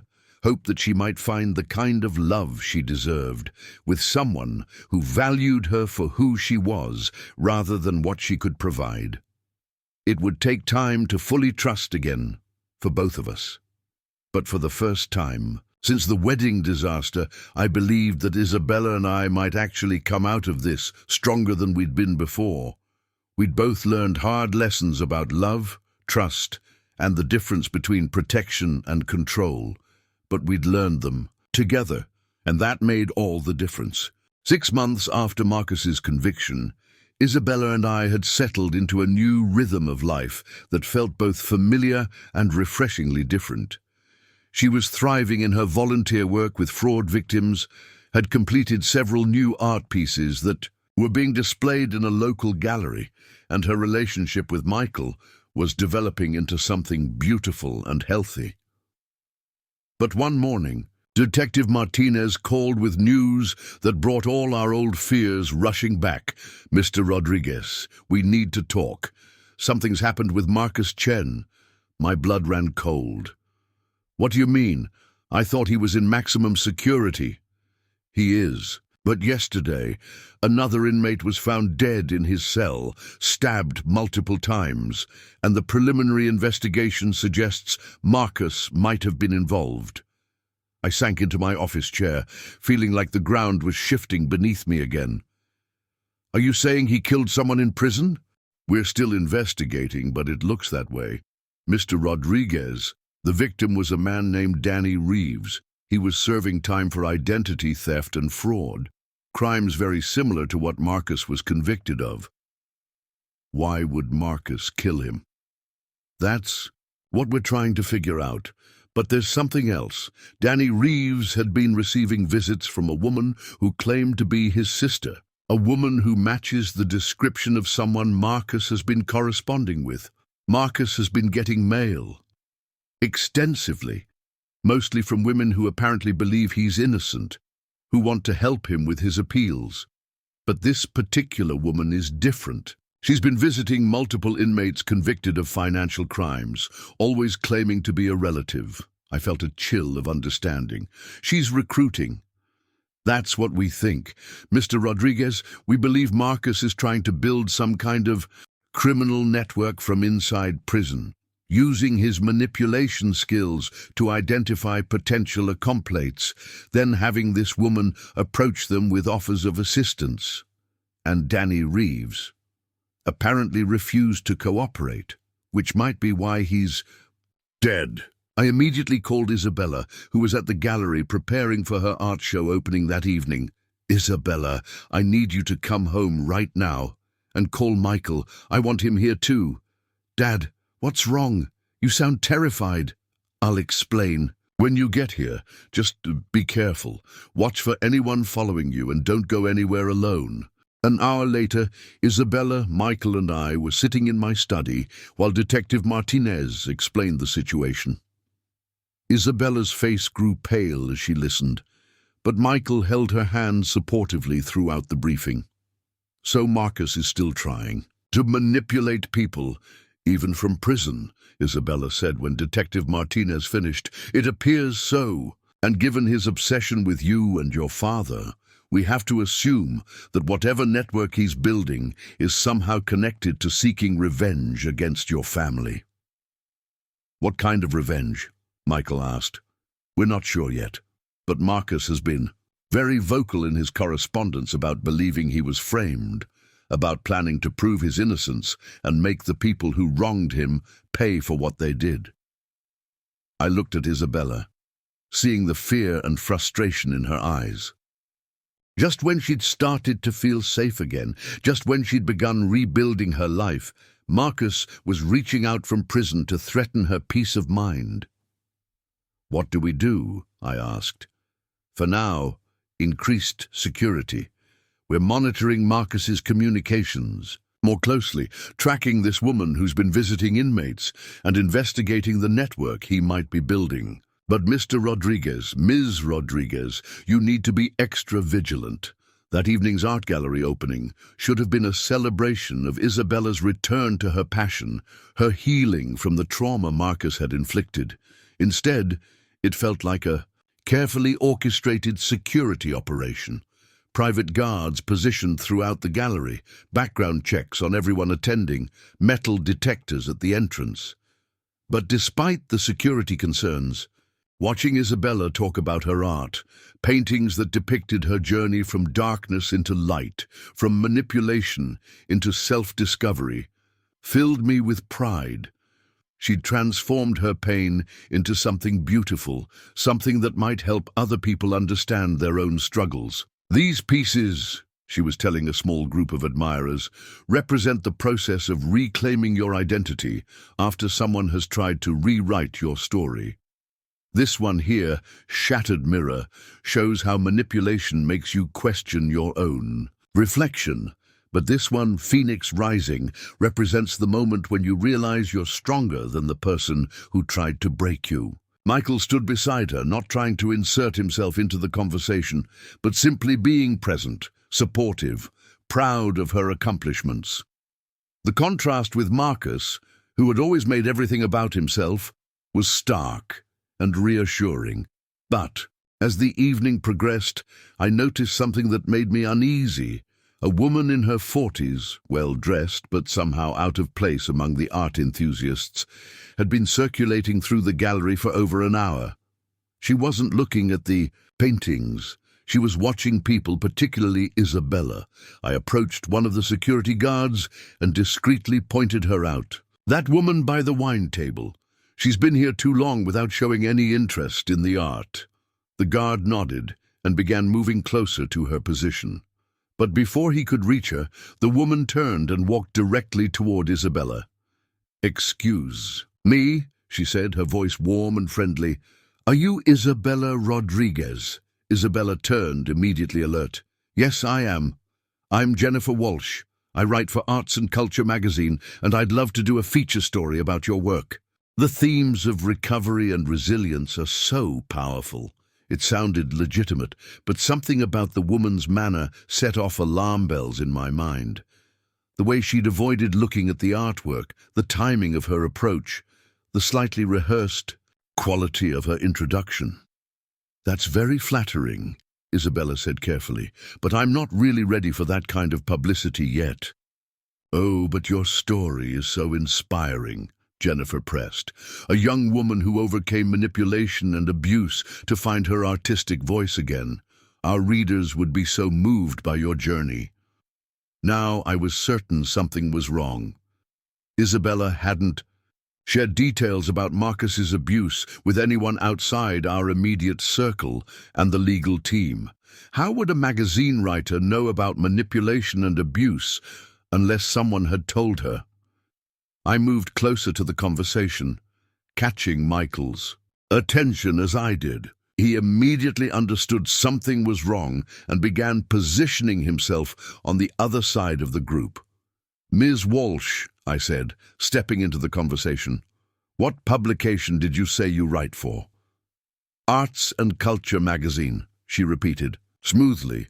"Interesting. I've never heard of that publication. Is it local or national?" For just a moment, I saw uncertainty flicker across her face. "It's a regional publication. We focus on emerging artists in the Southwest. But we're in California. California is part of our Southwest coverage area." Isabella was looking back and forth between us, clearly sensing the tension. "Miss Walsh, do you have business cards or credentials?" "Of course," Jennifer said, reaching into her purse. But instead of pulling out a business card, her hand emerged with something that made my blood freeze, a photograph of Isabella sleeping in her hotel room, taken from outside her window. The same type of photograph Marcus had used to stalk her months earlier. "I think," Jennifer said, her friendly mask dropping away completely, "we need to have a very different conversation. Marcus sends his regards." Security was already moving toward us, but Jennifer held up her hand to stop them. "I wouldn't do anything hasty. You see, Marcus has friends on the outside now, friends who know where you live, where you work, where you spend your time, friends who are very motivated to help him settle his debts." "What do you want?" I demanded. "Justice. Marcus was framed by your lies and manipulations. He's an innocent man, serving time for crimes he didn't commit, and he wants you to make it right. He confessed to murder in front of dozens of witnesses, under duress, coerced by your elaborate setup, but Marcus is a forgiving man. He's willing to let bygones be bygones if you're willing to compensate him for the damage you've done to his life." "How much?" Isabella asked quietly. $50 million, transferred to an account I'll provide. In exchange, Marcus will instruct his associates to leave your family alone, and if we refuse." Jennifer smiled, and it was every bit as chilling as Marcus's had been. "Then Marcus's friends will start collecting compensation in other ways, starting with that lovely young woman you've been dating, Isabella. Michael Torres, isn't it? Such a nice man. Be a shame if something happened to him." I felt rage building in my chest, but I forced myself to stay calm. This woman was dangerous, but she was also outnumbered and surrounded by security. "You're threatening my family in front of dozens of witnesses," I said quietly. "That's not very smart. Is it a threat, or is it simply information about the natural consequences of refusing to make amends for the harm you've caused?" That's when Michael surprised everyone by stepping forward. "Ms. Walsh, I think you should know something about me before you make any more threats." "What's that?" "I'm not just a trauma therapist, I'm also a former FBI agent, and I've been recording." This entire conversation, Jennifer's confident expression faltered for the first time. "You're lying." Michael pulled out his phone, where a recording app was clearly running. "I started recording the moment you approached Isabella with that photograph. Everything you've said about Marcus, about his associates, about the $50 million extortion, demand, it's all documented." The security guards were moving in now, and I could see Detective Martinez entering the gallery with backup officers. Jennifer realized she was trapped, but instead of surrendering, she did something that terrified me. She lunged toward Isabella with what looked like a syringe, moving faster than anyone expected. But Michael was faster. He intercepted her attack, knocking the syringe from her hand as security guards tackled her to the ground. "What was in that?" Isabella gasped. Detective Martinez picked up the syringe with gloved hands.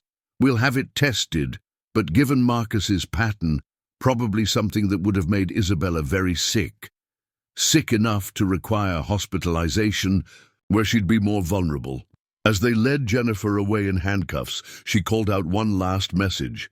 "This isn't over. Marcus has more friends than you know. You can't protect everyone forever."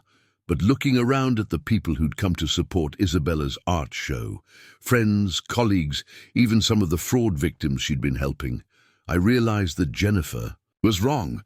We weren't trying to protect everyone forever. We were building a community of people who looked out for each other, who wouldn't let predators like Marcus and his associates succeed in their manipulations. Isabella's art had brought together a room full of survivors, supporters, and people who understood that the best defense against manipulation was connection, honesty, and mutual support. Marcus could send as many associates as he wanted. We'd be ready for them. The arrest of Jennifer Walsh, whose real name turned out to be Rebecca Martinez, a former cellmate of one of Marcus's other victims, broke open the entire conspiracy. Under interrogation, she revealed the scope of Marcus's prison network. Dozens of inmates across multiple facilities, all coordinated through a system of coded letters and visits from recruited women. "It's more sophisticated than anything we've seen before," Detective Martinez explained during a briefing at police headquarters. "Marcus has been using his psychological manipulation skills to identify vulnerable inmates, then connecting them with people on the outside who can provide resources and support." "What kind of resources?" Michael asked. "Money, fake IDs, weapons, information about potential targets. He's essentially running a criminal organization from his cell using the prison mail system and visitor protocols as his communication network." Isabella was sitting beside me, still shaken from the gallery incident, but determined to understand the full scope of what we were dealing with. "How many people are involved?"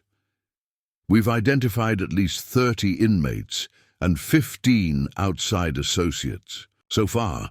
But Isabella, the focus of this entire operation seems to be revenge against your family. Marcus has convinced these people that you and your father are responsible for destroying an innocent man's life." The revelation hit me like a punch to the gut. All those months I'd thought we were safe, thought that Marcus being locked away meant the nightmare was over. Instead, he'd been building an army of criminals and manipulated individuals, all focused on destroying my family. "They actually believe that?" I asked. "Some of them do. Marcus is very convincing, and many of these people have their own reasons to distrust law enforcement and the justice system. but others are just being paid well enough not to care whether he's guilty or innocent. Detective Martinez pulled out a thick file folder. We found this in Rebecca's apartment. Detailed surveillance reports on your family's daily routines, financial records, even psychological profiles of people close to you. Marcus has been directing a comprehensive intelligence operation from his prison cell. The files contained photographs of Isabella at work, Michael at his clinic, me at construction sites. They had our schedules, our habits, our vulnerabilities, all mapped out with military precision. How long has this been going on? Isabella asked, her voice barely above a whisper. Based on the dates on these documents, at least 4 months. Probably, since shortly after Marcus was convicted, I felt sick thinking about how exposed we'd been without knowing it. Every moment of normalcy we'd tried to rebuild, every step toward healing, had been watched and documented by people planning to hurt us. But here's what I don't understand, I said. Why wait so long? If they've been watching us for months, why only approach us now? Because Marcus is patient and strategic, Detective Martinez explained. He wanted to understand your routines, your relationships, your emotional vulnerabilities before making his move. The gallery opening was chosen, specifically because he knew it would be important to Isabella. He wanted to contaminate something meaningful to her. Michael was studying the surveillance photos with the analytical eye of someone trained in criminal psychology. This level of obsession goes beyond revenge, he said. Marcus is trying to control Isabella's life, even from prison. The timing, the location, the psychological impact, he's still trying to manipulate her emotional state. What do you mean? Isabella asked. I mean that Rebecca didn't just threaten you randomly at the gallery. She waited until you were talking about your art, about your recovery, about transforming your trauma into something positive. Marcus wanted to corrupt that moment, to make you associate your healing with fear and danger. The realization made me furious. It wasn't enough for Marcus to be locked away. He was still trying to poison Isabella's attempts to rebuild her life, still trying to make her afraid of happiness and success. So, what's our next move? I asked. We're using Rebecca's information to round up the rest of the network. But Mr. Rodriguez, there's something else you need to know. The $50 million demand wasn't the endgame. It was just a test. A test of what? A test of whether you'd be willing to negotiate with them. Marcus's real plan was much more elaborate. If you'd agreed to pay the money, they would have demanded more, and more, until eventually you would have refused, and then they would have escalated to violence. And if we refused from the beginning, then they would have moved directly to violence. Either way, Marcus wins. Either he gets rich or he gets revenge. Isabella stood up abruptly and walked to the window, staring out at the city below. I can't live like this, she said quietly. I can't spend the rest of my life looking over my shoulder, wondering when Marcus's next associate is going to appear. I won't let him turn me into a prisoner in my own life. Isabella, I said gently, what are you thinking? She turned back to face us, and I saw something in her expression that reminded me of her mother. A fierce determination that wouldn't be swayed by fear or logic. I'm thinking we end this, not by hiding, not by negotiating, not by hoping the police catch everyone. We end it by making Marcus irrelevant. How do we make a convicted murderer irrelevant? Michael asked. By proving that his manipulation doesn't work anymore. By showing the world exactly who he is and what he does, so that no one will ever be fooled by him again.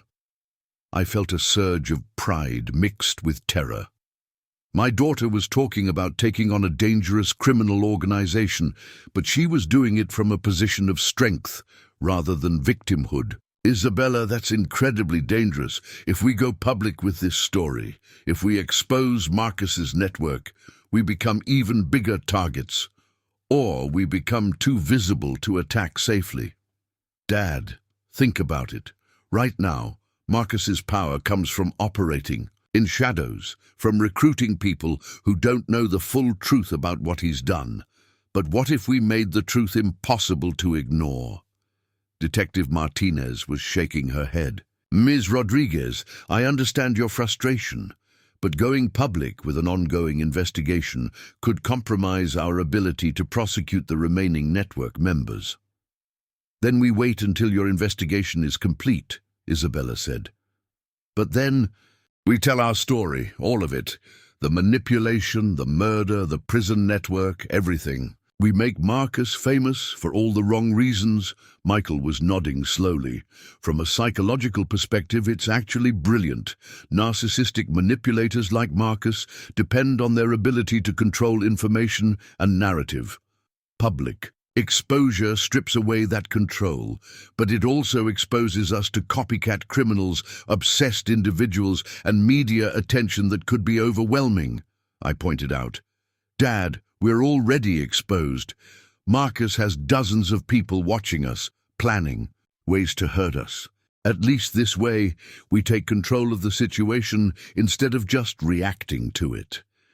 That evening, back at home, the three of us continued the discussion over dinner. The more I thought about Isabella's plan, the more sense it made. Not just as a protective strategy, but as a way to turn our experience into something that could help other people. If we do this, I said finally, we do it right. Full documentation, expert commentary, legal review. We don't just tell our story. We create a resource that law enforcement therapists and potential victims can use to understand and combat this kind of manipulation. Like a case study, Michael added. Something that exposes the tactics but also provides tools for recognition and resistance. Exactly. We turn Marcus's obsession with us into his downfall. Instead of making us victims, his actions become evidence of exactly why people should never trust him. Isabella smiled for the first time since the gallery incident. I like it. We take the worst experience of our lives and use it to protect other families from going through the same thing. But Isabella, I said seriously, once we do this, there's no going back. Our privacy will be gone forever. Every decision we make, every relationship we have, will be scrutinized by people who know our story. Dad, our privacy is already gone. Marcus stole it from us the moment he decided to target our family. At least this way, we get something positive out of losing it. 2 weeks later, Detective Martinez called to tell us that the last members of Marcus's network had been arrested. 15 inmates and 12 outside associates were now in custody, facing charges ranging from conspiracy to attempted murder. Marcus is completely isolated now, she told us. No communications except with his lawyer, no visitors except family members he doesn't have. For the first time since his conviction, he has no way to organize or direct criminal activity. What about appeals? Could he get his conviction overturned? Highly unlikely. If anything, the evidence we've gathered about his prison activities strengthens the case against him. He's going to spend the rest of his life behind bars. That night, Isabella and I sat in my study, looking at the contract from a major publishing house that wanted to help us tell our story. A book, a documentary, maybe even a television series about manipulation and financial crime. Are you ready for this? I asked. I'm ready to make sure that what happened to us never happens to anyone else, Isabella said firmly. I'm ready to take the power back from Marcus and use it to protect other people. Then let's do it. As we signed the contracts that would turn our nightmare into a public resource for education and protection, I realized that Marcus had made a fundamental miscalculation. He'd thought that by prolonging our suffering, by extending his reach from prison, he was winning some kind of psychological victory. Instead, he'd given us the motivation and the platform to ensure that his tactics would never work again. His obsession with revenge was about to become the very thing that destroyed his ability to hurt anyone else. Sometimes the best way to defeat a monster is to drag it into the light and show the world exactly what it looks like. 1 year later, I stood backstage at the Today Show, adjusting my tie and watching Isabella do final sound checks for our interview. Our book, The Long Game: How We Survived a Master Manipulator, had been on the bestseller list for 6 weeks, and we'd been doing interviews and speaking engagements across the country. "You nervous?" Isabella asked, joining me in the green room. "Terrified," I admitted, "but also proud. Look at what we've accomplished." The impact of our story had exceeded every expectation. The book had generated over 10,000 calls to domestics, violence hotlines from people who recognized similar manipulation in their own lives. Law enforcement agencies were using our case study to train officers on financial fraud and psychological abuse. 3 different universities had established research programs based on the tactics Marcus had used. Most importantly, at least 12 other criminal networks similar to Marcus's had been identified and shut down by authorities who now knew what to look for. "Mr. and Ms. Rodriguez?" A producer appeared at the door. "We're ready for you." As we walked onto the set, I thought about how different this felt from that terrible day at the wedding reception when I'd exposed Marcus in front of 200 guests. Then I'd been acting out of desperation and protective instinct. Now we were acting from a position of strength and purpose. "Today we're joined by William and Isabella Rodriguez," the host began, "whose new book details their harrowing experience with a manipulator who nearly destroyed their family. William, when you first suspected something was wrong with your daughter's husband, did you ever imagine it would lead to uncovering a prison-based criminal network?" "Never," I said honestly. "I thought I was dealing with a simple gold digger. I had no idea we were facing someone who'd made a career out of psychological manipulation and potentially murder." "Isabella, you've become an advocate for victims of financial fraud and emotional abuse. What would you say to someone who recognizes their own situation in your story?" Isabella leaned forward, her voice clear and confident. "I'd say that recognizing the manipulation is the first step to freedom. These predators depend on their victims feeling isolated and ashamed. But when you understand that you're dealing with someone who uses specific, identifiable tactics, you can start to protect yourself and seek help."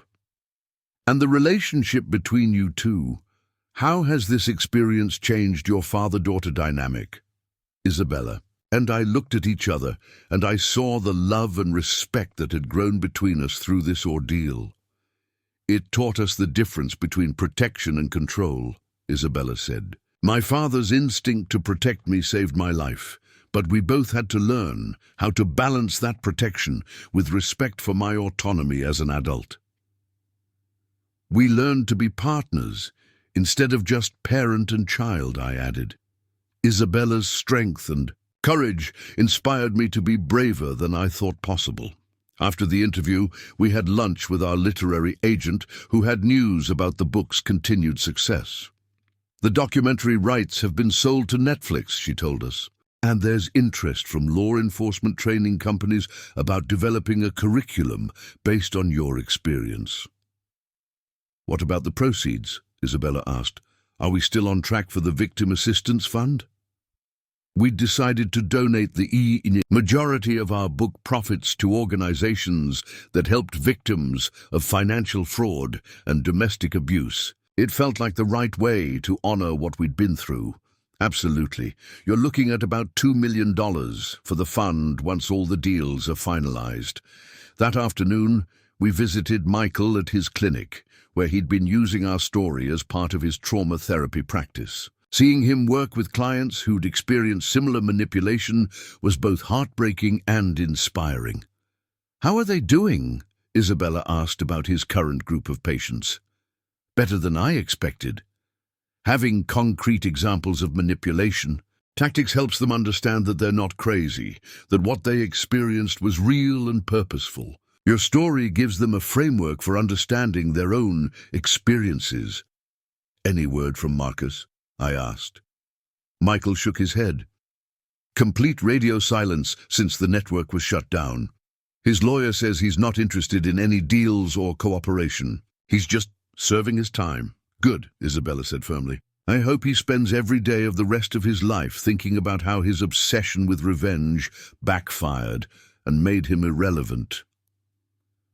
That evening, we attended a fundraiser for the victim assistance organization Isabella had been working with. The room was full of survivors, advocates, law enforcement officials, and donors who'd been inspired by our story to get involved in the fight against financial fraud. During the dinner, a young woman approached our table. She was in her early 20s, well-dressed but nervous. Ms. Rodriguez, she said quietly. I'm Sarah Chen's daughter, Amy. My mother wanted me to thank you. I recognized the name immediately. Sarah Chen was the woman from San Francisco who'd been victimized by Marcus before he targeted Isabella. How is your mother? Isabella asked. She's doing really well, better than she's been in years. She said reading your book helped her realize that what happened to her wasn't her fault, that she couldn't have seen through Marcus's manipulation because he was a professional. And how are you doing? I asked. I'm studying criminal psychology now at Berkeley. I want to specialize in financial crime and victim advocacy. Your story inspired me to turn what happened to our family into something that could help other families. After Amy left, Isabella and I sat quietly for a moment, watching the other fundraiser attendees share their own stories of survival and recovery. Do you ever wonder what would have happened if you hadn't overheard that conversation at the wedding? Isabella asked. I thought about it carefully. I think about it all the time. If I hadn't heard Marcus talking to his friends, if I'd kept quiet about my suspicions, if I'd let the wedding proceed, I'd probably be dead by now, Isabella finished quietly, or trapped in an abusive marriage with no way out. But you also wouldn't have had to go through all the trauma, all the public exposure, all the fear and uncertainty. Isabella shook her head. Dad, the trauma was happening anyway. Marcus was manipulating and abusing me from the moment we met. The only difference is that your intervention shortened it and gave me the tools to fight back. No regrets about Marcus? Never. About the way we handled the aftermath? Sometimes. But about the outcome? Never. 2 months later, we received a letter that neither of us expected. It was from Marcus, forwarded through our publisher and heavily censored by prison officials. Isabella, it read, I've been watching your interviews and reading about your book. I want you to know that I'm proud of how you've turned our experience into something positive. You've become stronger than I ever imagined possible, and while I can't say I'm happy about my current circumstances, I have to respect what you've accomplished. It's manipulation, Michael said immediately when we showed him the letter. He's trying to rewrite history, position himself as somehow responsible for your growth and success. Of course it is, Isabella said. But you know what? It doesn't matter anymore. He can send all the letters he wants. He can try to manipulate the narrative from his prison cell, but the truth is already out there, documented and verified, and impossible to ignore. Plus, I added, the fact that he's trying to take credit for your success just proves that he still doesn't understand why he failed. He's still a narcissist who thinks everything is about him. Isabella crumpled up the letter and threw it away. Let him think whatever he wants. The rest of the world knows exactly who he is and what he's capable of. That's the legacy he's created for himself. As we walked home that evening, I reflected on the journey that had brought us to this point. 2 years ago, I'd been an overprotective father whose daughter was marrying a monster. Now I was a co-author, advocate, and partner in a mission to help other families avoid similar tragedies. Isabella had transformed from a naive young woman susceptible to manipulation into a confident advocate who used her experience to protect others. Our relationship had evolved from dependence and control to mutual respect and shared purpose. "Dad," Isabella said as we reached our front door, "I need to tell you something." "What's that?" "Michael and I are engaged." I felt a moment of panic, the old protective instincts kicking in, followed immediately by genuine happiness. Michael had proven himself to be everything Marcus had pretended to be: honest, supportive, respectful of Isabella's independence, and genuinely committed to her well-being. "Congratulations," I said, and meant it completely. "When?" "Last night. And Dad, we want you to officiate the ceremony. We want our wedding to be about family, healing, and the kind of love that makes people stronger instead of weaker." As I hugged my daughter, I realized that Marcus's greatest failure wasn't just getting caught or going to prison. His greatest failure was believing that love was about control and manipulation, when the truth was exactly the opposite. Real love, the kind Isabella and Michael shared, the kind I'd learned to have for my daughter, was about empowerment, support, and the courage to let the people you care about become their best selves. Marcus would spend the rest of his life in a cage, still trying to manipulate and control from a position of powerlessness. Meanwhile, Isabella and I would spend our lives helping other families discover the kind of love that sets people free. 6 months later, I stood in the garden of our Beverly Hills home, watching Isabella walk down an aisle lined with white roses and surrounded by the people who truly loved her. This time, there would be no shocking revelations, no hidden agendas, no manipulation disguised as love. Michael waited at the altar with tears of joy in his eyes, flanked by his brother as best man and 2 colleagues from his therapy practice. Isabella's side included Sophia, her college friends, who'd stood by her through everything, and several of the domestic abuse survivors she'd worked with through her advocacy organization.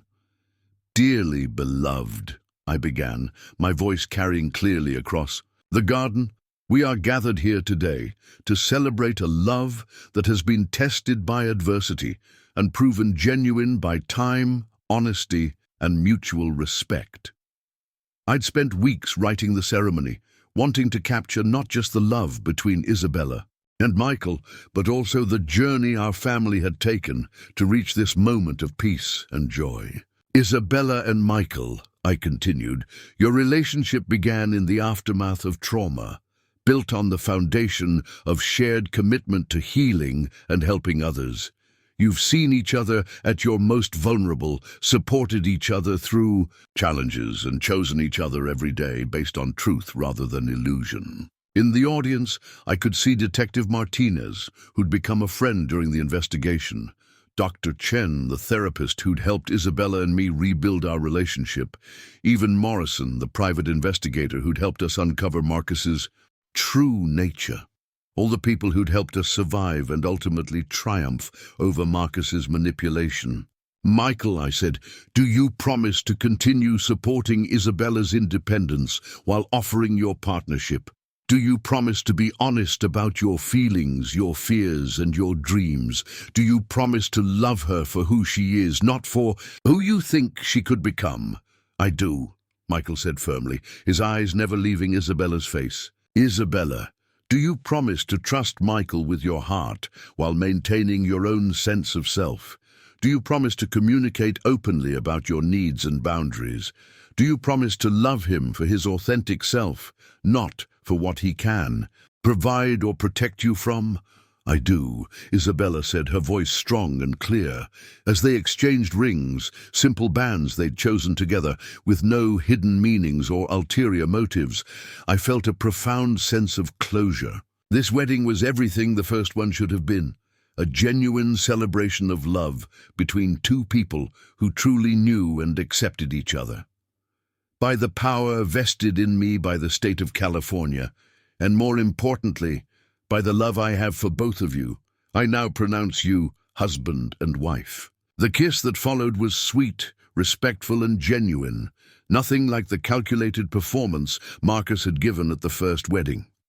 This was real love, honest love, love that would strengthen both people instead of destroying one for the benefit of the other. During the reception, I found myself thinking about Marcus, locked away in his maximum security prison, probably unaware that this celebration was even happening. For months after his network was destroyed, I'd worried that he would find new ways to threaten our family. But gradually, I'd realized that his greatest punishment wasn't the prison sentence, it was irrelevance. Marcus had spent so much energy trying to insert himself into our lives, trying to control our story, trying to make himself the central figure in our narrative. Now we were living full, happy lives in which he simply didn't matter. Our story had moved beyond him, and he'd become nothing more than a cautionary tale we shared to help other people. "Penny, for your thoughts." Sophia approached me during the dancing, a glass of champagne in her hand. "Just thinking about how different this feels from the first wedding." "Night and day," Sophia agreed. "I was so worried about Isabella back then, but I couldn't put my finger on why. Now I can see it clearly. Marcus never looked at her the way Michael does." "How does Michael look at her? Like she's the most fascinating person in the room. Like he's genuinely curious about what she's thinking and feeling. Marcus used to look at her like she was a problem he was solving." As the evening progressed, Isabella and Michael took the microphone to thank their guests, but Isabella's speech went deeper than the usual wedding gratitude. "2 years ago," she said, "I married someone who I thought loved me, but who was actually using me. That experience taught me the difference between manipulation and genuine care, between control and support, between being wanted for what you can provide and being loved for who you are. Michael loves me for my independence, not despite it.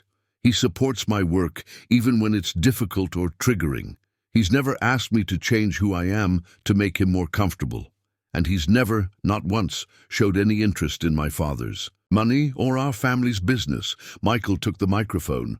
"What Isabella didn't mention is that she saved my life too. Working with trauma victims can be isolating and emotionally draining. Isabella reminded me why I got into this field in the first place, to help people reclaim their power from those who would exploit them. But more than that," he continued, "Isabella taught me that love isn't about fixing someone or protecting them from all harm. It's about standing beside them while they fix themselves and celebrating their strength instead of trying to control it."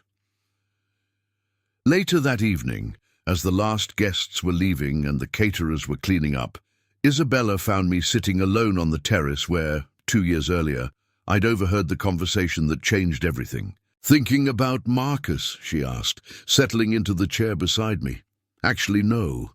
Thinking about your mother. Wishing she could have been here to see this."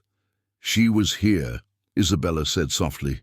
"Every time you chose to trust my judgment instead of trying to control my choices, every time Michael showed me what real partnership looks like, every time we chose healing over revenge, she was here. I hope she'd be proud of how we handled everything. Dad, you saved my life, and then you helped me rebuild it stronger than it was before. Of course she'd be proud." We sat in comfortable silence for a while, watching the lights of Los Angeles sparkle below us. Somewhere out there, other families were dealing with their own versions of manipulation and abuse.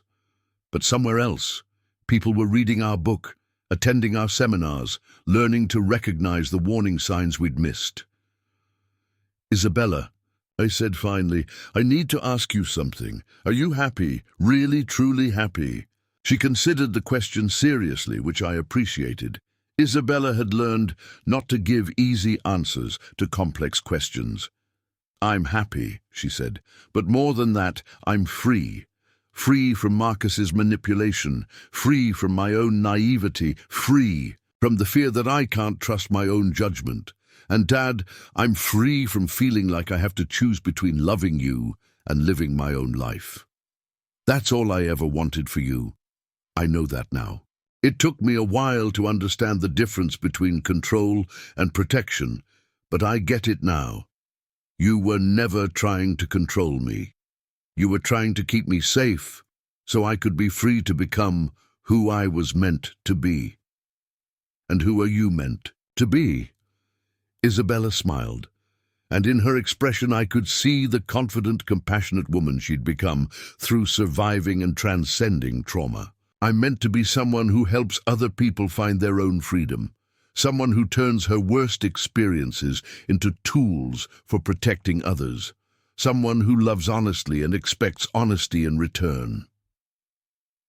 Your mother would be so proud of the woman you've become. She'd be proud of the father you've become too. You learned to let go without letting me fall. As we finally headed inside, I realized that Marcus's attempt to destroy our family had actually made us stronger. Not because suffering is good or necessary, but because we'd chosen to respond to his manipulation with honesty, his isolation tactics with community building, and his attempts at control with empowerment. Marcus was serving multiple life sentences. In a maximum security prison, his reputation destroyed, his manipulation tactics exposed and studied as examples of criminal psychology. Meanwhile, Isabella and Michael were beginning their life together based on mutual respect and genuine love, and I was learning what it meant to be a parent who protects without controlling. Sometimes the best revenge against someone who tries to destroy you is simply living well, loving honestly, and using your experience to help others avoid similar pain. Marcus had tried to write our story as a tragedy. Instead, we'd turned it into a guide for other families seeking their own happy endings. 1 year after Isabella's second wedding, I received an unexpected call from Detective Martinez. Mr. Rodriguez, I have some news about Marcus Chen that I thought you should hear directly from me. My stomach immediately clenched.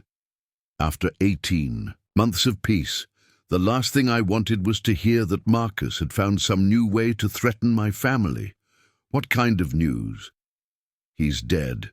Killed in prison 3 days ago. Another inmate, apparently motivated by Marcus's reputation for targeting women. I wanted you to know before it hits the news. I sat down heavily in my office chair, unsure how to process this information, relief that the threat was permanently eliminated, but also a strange sadness that it had come to this. How's the investigation? Going open and shut. The other inmate confessed immediately, said he'd lost his sister to a similar scam artist and couldn't stand having Marcus in the same facility. There won't be any trial, no media circus, no appeals. It's over. After I hung up, I called Isabella immediately. She was at her art studio working on a new series of paintings about healing and hope. How do you feel about it? She asked after I told her the news. Conflicted, I admitted. Relieved that he can never hurt anyone again, but also empty, somehow. Like I'd been carrying this weight for so long that I don't know what to do without it. I understand completely. Dad, I've been dreading and hoping for this news for months. I'm glad he's gone, but I also feel strange celebrating someone's death, even someone who tried to destroy us. Should we be celebrating? Should we be sad? I honestly don't know. Isabella was quiet for a moment. I think we should be grateful. Grateful that it's over? Grateful that we survived, grateful that we turned something terrible into something meaningful. But mostly, I think we should focus on what this means for our future. What do you mean? I mean that, for the first time, in 3 years, we can make plans without wondering what Marcus might do to interfere with them. We can travel, I can have children, you can retire if you want.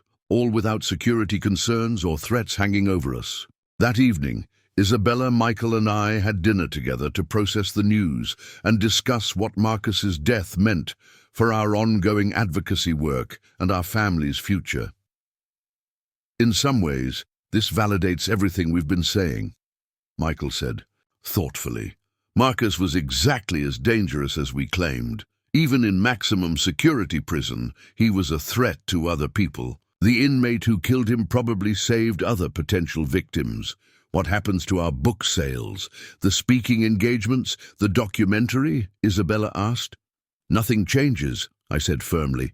If anything, this makes our story more complete. We can't be accused of exploiting an ongoing situation or profiting from someone else's current suffering.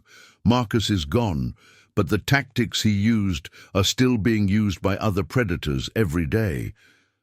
And now there's no possibility of him being released, no chance of appeal, no risk that he'll find new ways to manipulate people from prison, Isabella added. Our story becomes purely educational instead of partially defensive. Over the following weeks, news of Marcus's death generated a surprising amount of media attention. Several major news outlets ran retrospective pieces about his crimes, his prison network, and the families he'd victimized. Our book sales actually increased as people became curious about the full story. But the response that meant the most to us came from the victim support organizations we'd been working with. They reported a surge in calls from people who'd been afraid to report manipulation and abuse, apparently feeling safer to come forward now that Marcus was definitively gone. It's like his death gave people permission to acknowledge their own experiences, Dr. Sarah Chen told us during one of our regular check-ins. The fear that he might somehow retaliate, even from prison, was keeping some victims silent. 3 months later, Isabella made an announcement that filled me with more joy than Marcus's death ever could. Dad, Michael, and I are expecting a baby. I felt tears spring to my eyes immediately. After everything we'd been through, after all the fear and uncertainty and trauma, Isabella was going to bring new life into the world. A child who would grow up knowing nothing about Marcus except as a cautionary tale. A child who would be raised by parents who understood the importance of honesty, trust, and healthy relationships. "How are you feeling about it?" I asked. Excited, terrified, grateful, all at the same time. Isabella smiled, her hand resting on her still, flat stomach. "But Dad, I want you to know something. I'm not afraid anymore. For the first time since I met Marcus, I'm making a major life decision without fear of how it might be used against me. Have you thought about names? If it's a girl, we want to name her Carmen, after Mom. If it's a boy, we were thinking William." I couldn't speak for several minutes, overwhelmed by the honor they were giving me and the symbol of healing it represented. Isabella wanted to name her son after the father who'd saved her life, who'd fought to protect her even when it meant destroying her happiness in the short term. "I would be honored," I finally managed. "Good, because there's something else. Michael and I want you to be very involved in this child's life, not as a protector or a controller, but as a grandfather who shares his wisdom and love freely." That summer, we received an invitation that surprised all of us. The Phoenix Police Department wanted to dedicate a memorial garden to victims of financial fraud and domestic violence, and they wanted to name it after Victoria Ashford and include a plaque acknowledging our family's role in exposing Marcus's crimes. At the dedication ceremony, Victoria's parents spoke about their daughter, her dreams of starting her own business, her love of travel, her kindness to animals and children. She'd been a real person with a full life ahead of her, not just a victim in Marcus's criminal history. "We're grateful to the Rodriguez family," Victoria's mother said, "for making sure that Marcus could never hurt another family the way he hurt ours. Victoria's death wasn't meaningless if it helped save other women." After the ceremony, Victoria's father approached me privately. "Mr. Rodriguez, I need to thank you for something specific." "What's that?" "For not letting anger consume you the way it consumed me. When Victoria died, when we realized she'd been murdered for her money, I wanted nothing but revenge. I spent 2 years planning ways to hurt Marcus, to make him pay for what he'd done. But watching how you and your daughter turned your experience into something constructive, it helped me find a better path. What kind of path? I started volunteering with elder abuse prevention programs. Victoria's grandmother was scammed out of her life savings a few years before Victoria died, and I realized that helping other seniors avoid similar fraud was a better way to honor my daughter's memory than plotting revenge. As we flew home from Phoenix, Isabella and I talked about the strange journey that had brought us to this point. 3 years ago, we'd been victims of a sophisticated criminal's manipulation. Now we were advocates, authors, speakers, and symbols of survival and resilience. Do you ever wonder what our lives would have been like if Marcus had never existed? Isabella asked. Sometimes.